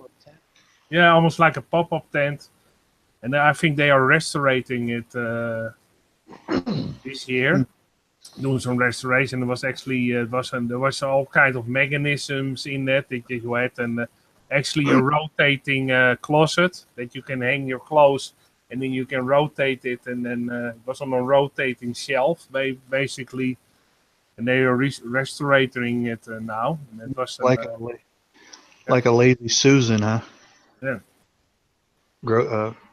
Canned food, Lazy Susan storage in the kitchen. Yeah. Detroit now, it's a shell of itself. You know, there's not much there. No, I also went to all those ruins, all those old factories, to the old Packard plant. That is in ruins almost was shut down in the late 80s. Most of the plants were shut down in the late 80s, and you can still see all those ruins of those electric cars. Most of the time they have now paintball games on those old factory sites. Yeah, turn them into paintball fields. Yeah. Yeah, they've since they went to robotics and moved all the plants to Mexico and China and everywhere else. There's nothing left in Detroit. No, there are kilometers upon kilometers of actually ruined houses, ruined old factories, and also neighborhoods that were near that factory where most of the people who worked at the factory lived. So when the factory shut down, the houses also got emptied, and people left that area. So you have many miles of empty land. Actually, they're also demolishing a lot of streets. So you actually only have the roads, and there's nothing there. Yeah, it's a wasteland anymore. Everywhere's getting like that. Yeah. They are raising the city of Detroit. Basically, it's in a city that is becoming more green because they're growing all plants and all those empty lots now. Getting rid of all the asphalt. Well, it seems from Artis's work that even if they were trying to sort of convince people that we were on a ball before, it was the 1960s that they turned us into a ball for sure. That's when it happened. Yeah. I know that we had NASA in the pictures, but that actually was the moment. Well, they used the television to indeed push the globe narrative. Yeah, get a television in every house. That was the first thing. Or the mind controller. Yeah, with their live vision, with their programming. I bet you don't watch much television, do you, Don? No, not anymore. I don't know. I just turned my DirecTV off about a month and a half ago. It never turned on because I never watched network television to begin with. No. I like, Can't, can you? I mean, nobody's perfect, and you're going to watch the bit of this, and maybe you do want to watch the news or something, but yeah. you can't. I just can't. Whereas I used to have it on every day, watching soap operas, I don't have it on at all really anymore. What I only do is in the morning time when I get up. Now most of the time it's even past the morning already, but I listen to the radio for an hour and just hear the news on the radio, and that's it. Yeah, I watch the news in the morning just to catch the weather for the day, see what the weather's going to do. Yeah, indeed, that's basically why I also listen to the radio, because of the weather report. Can't believe the news, can you? Anyway, so Yeah, you can't believe the news. I don't read papers, anything like that. It's all garbage. Yeah. But yeah, I was always a big sci-fi fan. You know, I love sci-fi. Even though I believe the world's flat, I still love science fiction. You know, I love Star Wars. I'm going to go see it tomorrow. Oh, some people got really upset about that part of it because space rockets, none of that's real. Well, it's one of those things where I'm never going to be there, so I might as well enjoy watching it. You know, even though I believed it was all real and stuff, it's like, well, I'm never going to see it for myself. I'm never going to go out there, but I love watching it. Even though I know I can't go there now because it don't exist, it still doesn't bother me. I like watching it. Well, sometimes you have to relax and just have a bit of a distraction. Yeah, I mean, Nowadays. it's fantasy. It's science fiction. Yeah. That's all it fiction. is. Yeah. You gotta separate it from reality. That's the problem with TV. They call them shows reality TV shows, and there's no reality about it. It's not real. No, it's most of the reality TV shows. Those are all hired actors. Yeah, I've never watched sitcoms like that. I've never ever watched any. I've never watched Friends and Cheers or anything like that. Never. Well, the only sitcom I watched back in the day was Seinfeld. That's it. I've never watched him. I've seen some reruns, but I've never watched that stuff. No. I only watched Seinfeld. That was basically the only thing I watched as a sitcom. I'm a big Walking Dead fan. I love The Walking Dead. Yeah, that film. Ellie's got the book, you know, the books round it, and her copy of the video. Mm-hmm. Yeah, the comic books. Mm. Yeah, they just had their here a week ago, so didn't have anything to watch last night. I have to since I shut off my cable, I got to go to Amazon and pay $2 to watch the episodes. Oh, that's too bad. You can still watch them, so yeah. Yeah, I mean, you can wait until they come out on DVDs and go rent them, but the next day I just go on Amazon, pay $2 and download the episode and watch it. No. You can you can also do it in that fashion. It's probably cheaper than the whole package they sell you for a system. Yeah. That's the only one I do it to. Everything else is I can live without it. Yeah. Yeah, you feel like that, don't you? Other things are much more important. Yeah. Yeah, the research is more important, and watching all kinds of flat Earth related topics on YouTube. YouTube is now my TV, basically. Only I can choose what I want to watch. Yeah. Right. The stuff you were just talking about with all these craters and that, is this the same guy that put the video out about the craters on the moon? He was showing how to use electricity to form the craters. Is that the same guy? No. Well, Chris Monk, who came on and did a presentation, reckons that the moon is a biscuit, basically. Well, I was recently seeing a video. Oh, you mean when he matches up the craters on the moon? Yeah, it could be. The craters could have been formed on the moon by electrical discharges. Yeah. Could be. It sounds like Chris Monk probably has talked about it. Yeah, he was saying he believes that the craters on the moon are electrical discharges and not crater impacts. Well, actually, if you look at the craters on the moon, some are, I don't know for sure the actually angle that they are, but some of the craters of the moon actually point directly to the Earth. Right. So therefore, there must be coming something from the Earth that hit the moon. Sure. Otherwise, we would be destroyed by something that came across. Yeah, I don't know. So it makes sense that because we always see the same face basically of the moon, only it wobbles a bit, but we see the same face. Only it turns a little bit clockwise. But some craters are actually facing the Earth. So therefore, yeah, they must be discharge form. It makes sense. Yeah, they couldn't. The impacts couldn't have come because they'd had to get through the Earth to get to the moon. Yeah. And doesn't that just show you how close the moon is then? That too, yes. Then the one thing that always puzzled me is anytime you ever see a meteorite through the sky, you see it in the night sky going, it always goes horizontally too. Mm-hmm. It doesn't seem like they're coming straight down. They always go across the sky. Yeah, indeed. I just seen one back at the beginning of the year. I drive Uber every now and then too. So when I was laid off last season, I was out driving Uber and taking some girls out to the local casino, and there goes this green glowing meteorite across the sky from right to left.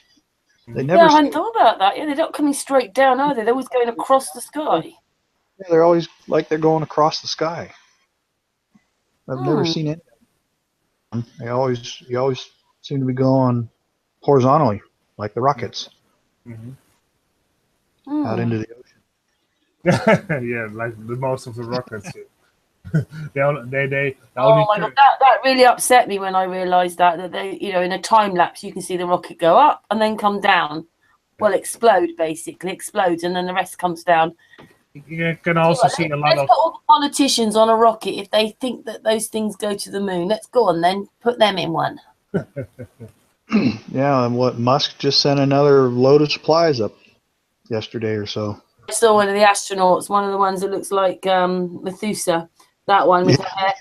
He said, "Oh, we have to have serviettes. We go through loads of serviettes." She said, "The shuttle comes up once a week and brings us serviettes." That's a load of crap. Yeah, it is. I love watching Jaron when he goes after those people. Yeah. That's a hoot. Me too. Also liked it when about it. We've got paused astronauts and all sorts of things. I also like that video you made us aware that there are a lot of wires on that station, duct taped together sometimes, or with just a rope around it. All those loose wires floating around. What? Yeah. They always ask me, "How do we know you're truly in space?" And they always do that little backflip. Yeah. The flips always are. How hard would it be for you if you push off to do a flip that you're going to stay in that exact spot and make a perfect circle, in a flip? If you try to flip in zero gravity, you're not going to do a perfect spin. You're going to kind of want to bounce off the roof or something. I don't know how you can't just lean forward and roll on a perfect pivot like that. I think if you do a forward flip, you always also get a forward motion. Right, you're not just going to stay in that one spot and. No. Well, I'm wondering how they do this, because I know we are water, but we're not like out the tap water, but we're liquid, and everything they do with liquid wobbles around and makes funny shapes and does all that. Well, surely if we were in those space stations and it really, really was what they're saying it was, because obviously affecting the water, then surely we'd be doing the same. They'd be sort of wobbling all over the place. Yeah, there's a lot of fishy. I've just made too many videos myself. The lies. You ever see the videos of the zero-G plane where they got a cat? They have it on its back and they let it go to see if it will try to flip and land on its feet. You see how it's flopping around and it's not going anywhere. That's what the astronauts would do if they tried to do a flip or a roll in a. Yes, I agree with you. Yeah, that's what I'm saying. It's just we'd react like the water. The cat's just flailing around because it can't find the ground. You know, we're in a free fall, and the cat, so it's flipping and flopping, but it's definitely not it's not spinning on one spot. It was funny watching that cat, and then they did it with birds, chickens, and I'd seen a couple videos of that in that zero-G plane of how animals react in the zero-G atmosphere, and that would be the same thing the astronauts would experience. They'd be doing the same thing, flailing around. You'd be trying. That makes sense. Yeah. Your feet, they usually got their feet in straps, right, to hold them so they're not bobbing around when they're talking to you. But then they do this flip, and it's like, well, what did they push off of? How did they get into that motion to move in the first place? It's like they just kind of tuck and roll. Mm-hmm. Yeah, because they did say that, because they said that there's nothing, it's not like you can run through it, and even if you start swimming, you won't go anywhere. And yet they're able to go round and round in circles, aren't they? They're able to spin around that harness they got around their waist. Yeah. They're trapeze acts, aren't they? Yeah. Yeah. Anyway, I've done them. They've got CGI when the sweets are going through their hands. You know, then I mirrored a Bling Bling one. She does lots on NASA, and it's all about every time you saw a flash, you know, that's them splicing it all together and things out. All these droplets of water go off in that thing with all those wires sticking out. Like, oh my goodness. Mm-hmm. Yeah, or it's not Earth. It's not Earth, that thing. Yeah. And then the guy's going around the corner and his arm's disappearing before he gets through the doorway. Yeah. The astronaut going around the corner through. You'd never survive in a vacuum, and I went and looked all that stuff up about the vacuum, and what they actually said. They said to this guy who went in that vacuum, the one from the 50s, 60s that they promote or they've let out. They said, "Well, see how long you can stand it in there." So they knew he wouldn't be able to survive in there. Oh, he's had a malfunction and he flipped over. They knew he wouldn't.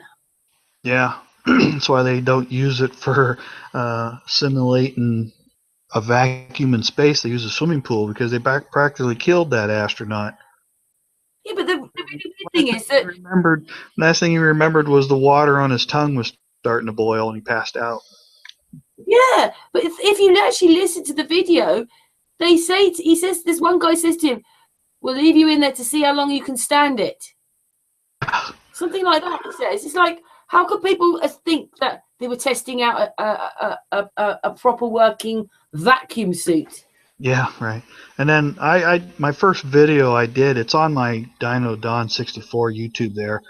You can see this little sandblasting cabinet, and I was showing how vacuum would create, if you ever use a sandblasting cabinet, you stick a vacuum cleaner in it to suck out the dust while you're spraying. It makes the gloves in there suck straight out. Right, yeah. So I did a video with my little blasting cabinet showing that effect. Says this is what a spacesuit would look like in space. It would you would hardly be able to bend your elbows, pull your fingers in, or move your shoulders because the suit would stretch out like the Michelin Tire Man or the Stay Puft Marshmallow guy on Ghostbusters. You know, he'd look like that. You wouldn't be able to. He'd look like that little kid on the Christmas Story. Remember, mother puts him in all those winter coats and his arms are straight out and he can't move. And the way I see it as well is that just say you actually could survive in a vacuum, you wouldn't be able to survive coming out. And then when do we get to the vacuum and get in the vacuum?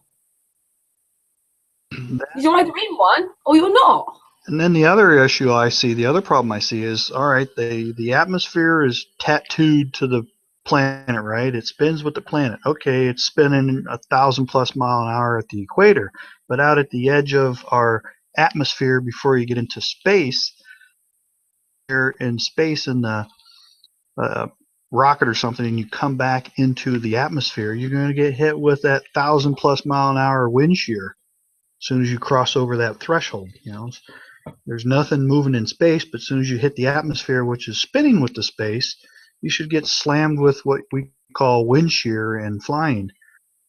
1,000-mile-an-hour blast of air somewhere. I think you'll understand. We had 3 pilots, including pilot LX on, and they all said there's absolutely no way they could fly if anything was spinning. Yeah, that I was the one. I think you'll agree with that as you're a pilot. Yeah, I would. Yeah. That's where I first posted that statement on that episode about asking them to putting a 360 camera in the cockpit, and I was like, well, if he could go out during the high noon time anywhere and take his pictures or videos to see where the moon is at high noon, is it behind him, above him? You know, where's the moon in reference? If you're over that part of the country at noon, the moon should be or the sun should be above you, and if it's not directly above you at high noon, then there's something fishy there. Not 93 million miles away. Who is this to? Pilot LX? Yeah. You had him Yeah. on. I tried to say that you can't put a camera on, because we asked him this, because Stan, I'm not sure if Stan's in the chat room anymore, but Stan so wanted any footage, just do anything, just give it to me. But he was very loath to commit himself. Yeah, well, and he said basically the camera would have to be mounted outside the plane. I think he said you can pretty much put it like on the instrument panel on the top, just so it will get the view out in front of the plane. Like he says, it'll do the whole 360, but you'll be able to get anything out of the windshield. You should be able to do that. But I was just saying, even with his regular cameras that he's doing his videos with, if he pictures of the sun at high noon, where he's at, if he's ever up at noontime, it'd be interesting to see where the sun is when it's supposed to be directly above you. Is it above you, or is it off somewhere else? Because he's got a camera. It's very refreshing hearing you talk like that, because these are all the things that you kind of realize. I've got footage. They're outside and they're both trying to turn around and they're trying to get a picture of them together. And then he touches the ISS space station. It's just material. The whole thing moves. And it's a store cupboard gone wrong. And everywhere, I think what it is when you thought it was real, the wires probably made it look high tech. And now you know it's fake. It just looks pathetic. Yeah, it's like people say is like you never thought to look at it. You've always known about NASA and their stuff, and you see it and look at it, but you never think about it. You never even think that they're possibly faking this stuff. And now you can't. I've got something to ask you, Don. You've been in the military, right? Now you know that NASA or the space station will be militarized. Would they allow those women to have hair like that? Military regs, most girls wear short hair because of the regs. It can't be down below your collar, so they always have to wear it up in a bun or something. But there are regulations on hair. You can have long hair, but when you're in uniform, it always has to be tied up. But I can't see anybody out in space wanting to have that long hair and like say it doesn't move like it should. A swimming pool, you can see a girl's long hair in a swimming pool, how it floats around. It should do the same thing in space. Yeah, it should float around like that. They've had their hair sort of permed, haven't they? So you'd never know when she's jogging or doing her exercises or showing you the loo. You'll never know whether they're doing that on Earth or in the aeroplane. Yeah. Then I see some of the videos, they suggest they are doing them hanging upside down. Because whenever you see... Yes. I'm starting to watch them now, looking at it upside down, thinking, are they upside down? They almost look. They look so strange sometimes. And you see that ball. He's kind of standing there, and he looks like something stuffed up. Excuse me, this is rude, but he's got something stuffed up his bottom or something. Because he just looks so weird. And then as they pan down, his feet aren't there. His feet are transparent. You think, but he doesn't look right. He looks like he's hanging upside down. It looks like he's trying to hold something together, like all the blood's going to his head. Yeah. And they hover there. They almost sit in their harnesses. They cross their feet and they sort of sit back a bit as if they're almost sitting in a seat. Yeah, it's like they're just hanging on their string. Yeah, they're in their strings. They're puppets. And the other thing as well is, I watched one of them, he's pouring honey out. Like Well, weird. You know, it's stuck in the middle of the air. The honey didn't drip. It just came out of the squeezy thing and it sort of stuck there in midair. And I was thinking, this is what would happen to us. I don't know how they're doing it with the honey and the water, because we're not moving the same as them. But I'm sure if we were in it and the water was moving like that and the honey was moving like that, our bodies would move like that. Right. Yeah, there's a lot of. Do you agree? Do you agree? Yeah, there's a lot of strange things going on. But they're getting better And at it sounds like an aeroplane. Like I've done another one now a few weeks ago. I put it out. It just sounds like he's sort of swimming around in there, and then you can hear the engines of the aeroplane. You can hear them. Yeah, I've seen that. That thing is not making a sound like it's going 18,000 miles an hour. Yeah, I'd seen a video where the guy was pointing out the sound like you're inside a jetliner or G plane. Yeah, that's because it is. But I was wondering, right, that just because they might show us a 737, it doesn't mean they haven't got a 747. And that's what they're using. They're using something like a 747 to do it. You know, something that's got a much bigger body on it, and then they can go down, up, and around, can't they? Because those things have like floors in it. So they just use like a set. I'm not saying it is, but they've used something like that to do it in. They could just have the whole interior of the airplane as a green screen. Mm. And then they just put whatever background they want in. Yeah, that green screen is obvious because they stand there and nothing behind them is moving. Nothing's waving or moving, and it's just stuck there. It's pathetic.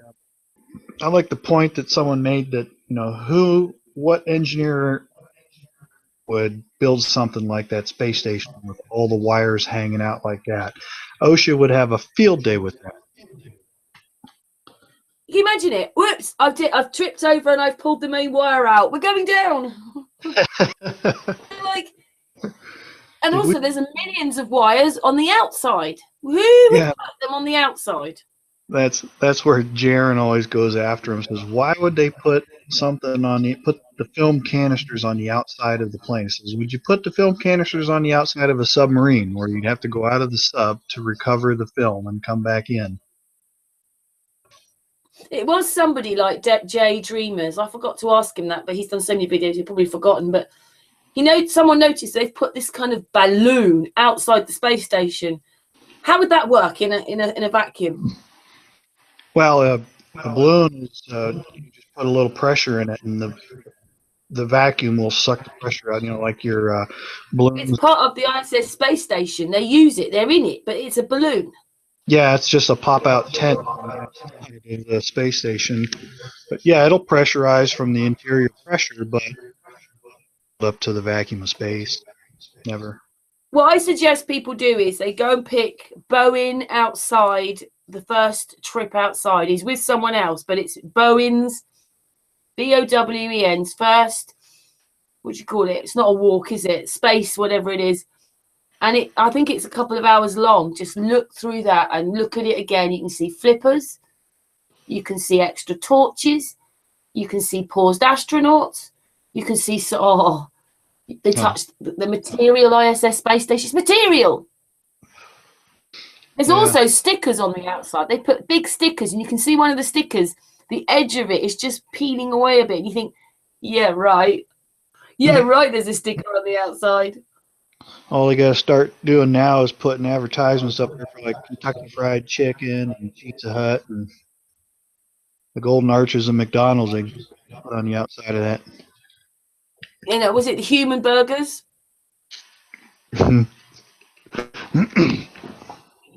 Yeah, that's the other thing they say, isn't it? That they're humans. Yeah.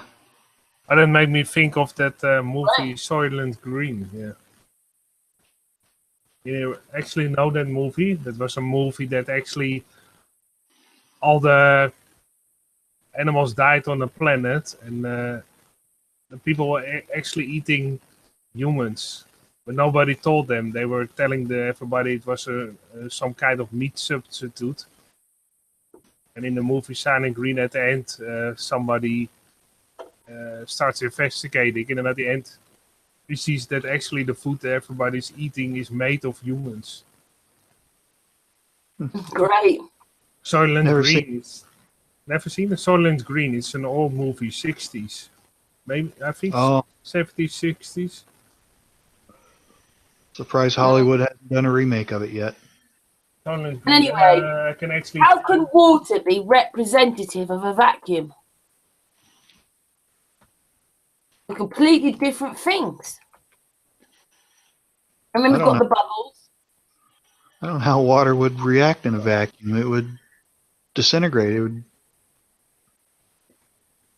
Bubble. Because water has a lot of air in it, you know. Between every molecule of water, there's air trapped. That's part of, even in Stan Meyers' fuel cells, what he makes, when you separate the hydrogen and oxygen, you get hydrogen, oxygen, and ambient air and other air and water. It's, you know, it's how fish survive. You know, their gills pulls the water molecules out of the air molecules out of the between the water. That's how. So there's like, so if you have a drop of water in space, it would literally disintegrate. There'd be nothing left. Do you think those astronauts have been given a drug and they really believe that they're there? No, they know they're not there. They know that they're lying for a greater purpose of something that they may not know why. I guess Mark Sargent probably puts it best. You know, they're military. They do what they're told. They're probably told, you don't have the rank to know. You don't have the need to know. You're going to fake this, and you're not going to ask why. And we're going to pay you well for doing it. Who knows? But I don't know if they know that it's space is not real, or told you're faking. All those people sitting in that control room, all believing they're helping some astronauts in a swimming pool. Yeah, those guys, they would believe, because what are they looking at? They're looking at a monitor. They won't know any different as long as the data You know coming in. I've seen some high altitude balloons at night, and it looks like some of the stars are below the high altitude balloon. The balloon's at 17 miles up. Some of these stars are below, so say 15 miles.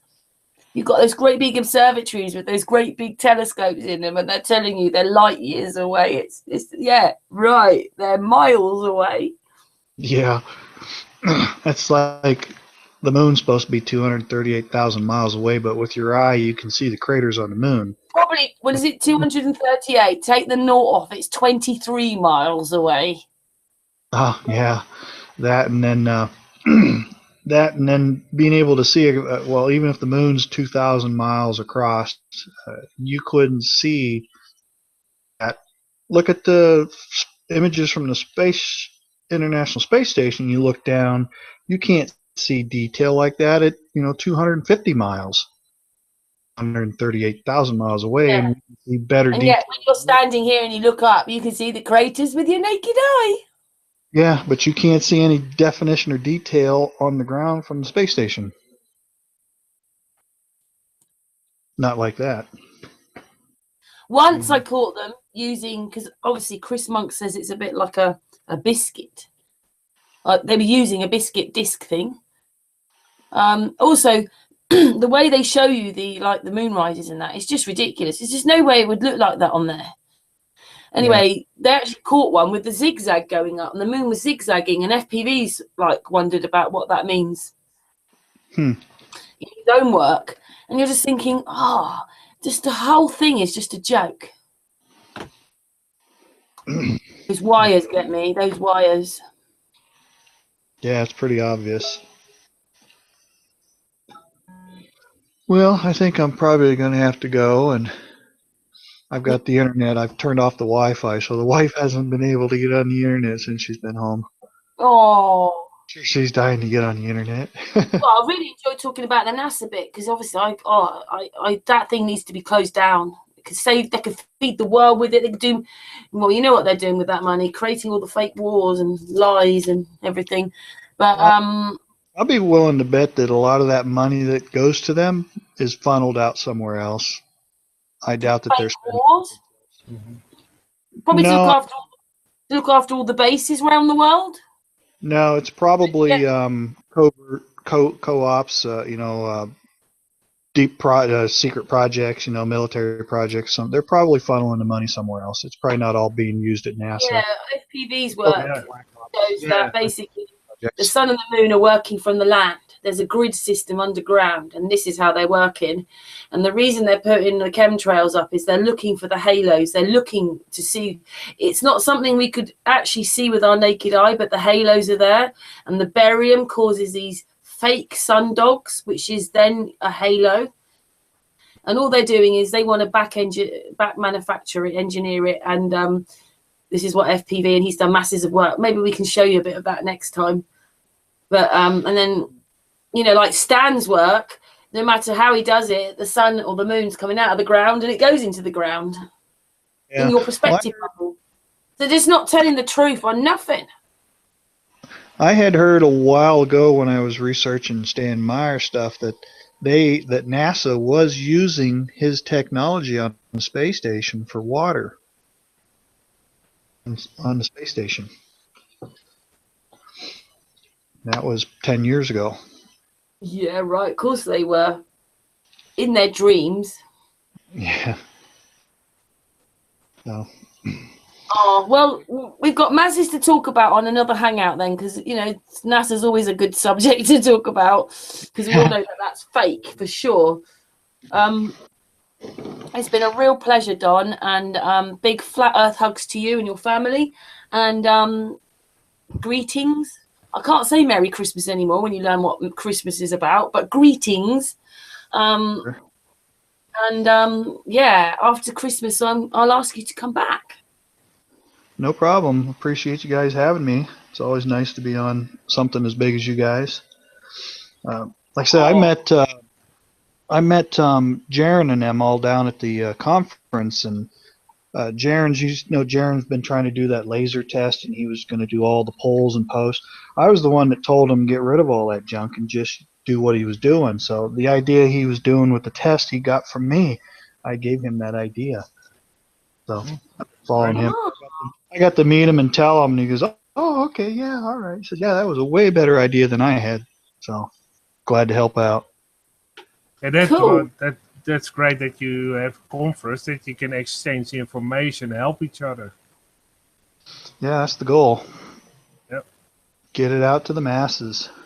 Indeed, that's what we are trying to do, to make people aware and get it out to the masses. We're trying to get information out. Everybody, right. People we're meeting are all part of a puzzle, because each one connects to the next or connects to someone else. We're trying to build a community. And that's why with this Stan Meyer stuff, once I got all this documentation made up, I sat on it for a while because I didn't want to step on the toes and mess up his deal afterwards. So I waited a year and nothing come of it. So then I said, all right, it's safe enough. I put it out there. I gave it to the world. I didn't save it for myself. Everybody wants to keep that stuff for themselves. They don't want to share it. And it's like, no, I'm going to put it out. Thank you, Don. Thank you. Yeah. Okay, well, I guess I better go. Wife might be getting a little. Oh, it's been a pleasure. It's been really nice to talk to you again. And Daredevil, you are. Yeah, well, it was nice meeting all you folks. Yeah. The quiet ones are always the worst ones, aren't they, Don? Yeah. Yep. Okay. All right. Thank you so much. Yeah. Yep. You guys have a great night now. Indeed. Have a great night. And thank you so much. Yeah, thank you very much. Thank you. Okay, no problem. Yeah, just give me a email sometime if you want to talk again. I'm open anytime. Well, could you send me those pictures of the moon for Stan? Yeah, if I can, I might have to figure out how to send them because they're generally big and they may not go through email too well. But I'll see what I can do and I'll get them to you however I can. There's, like I say, there's maybe a dozen pictures. They might give him something else to research. It's a different picture from most of the stuff. Yeah, it's a different image than what he's gotten. It's from a P900, so they're JPEGs, but typical solar filter. They're just Mylar, and it might help with his research a little better.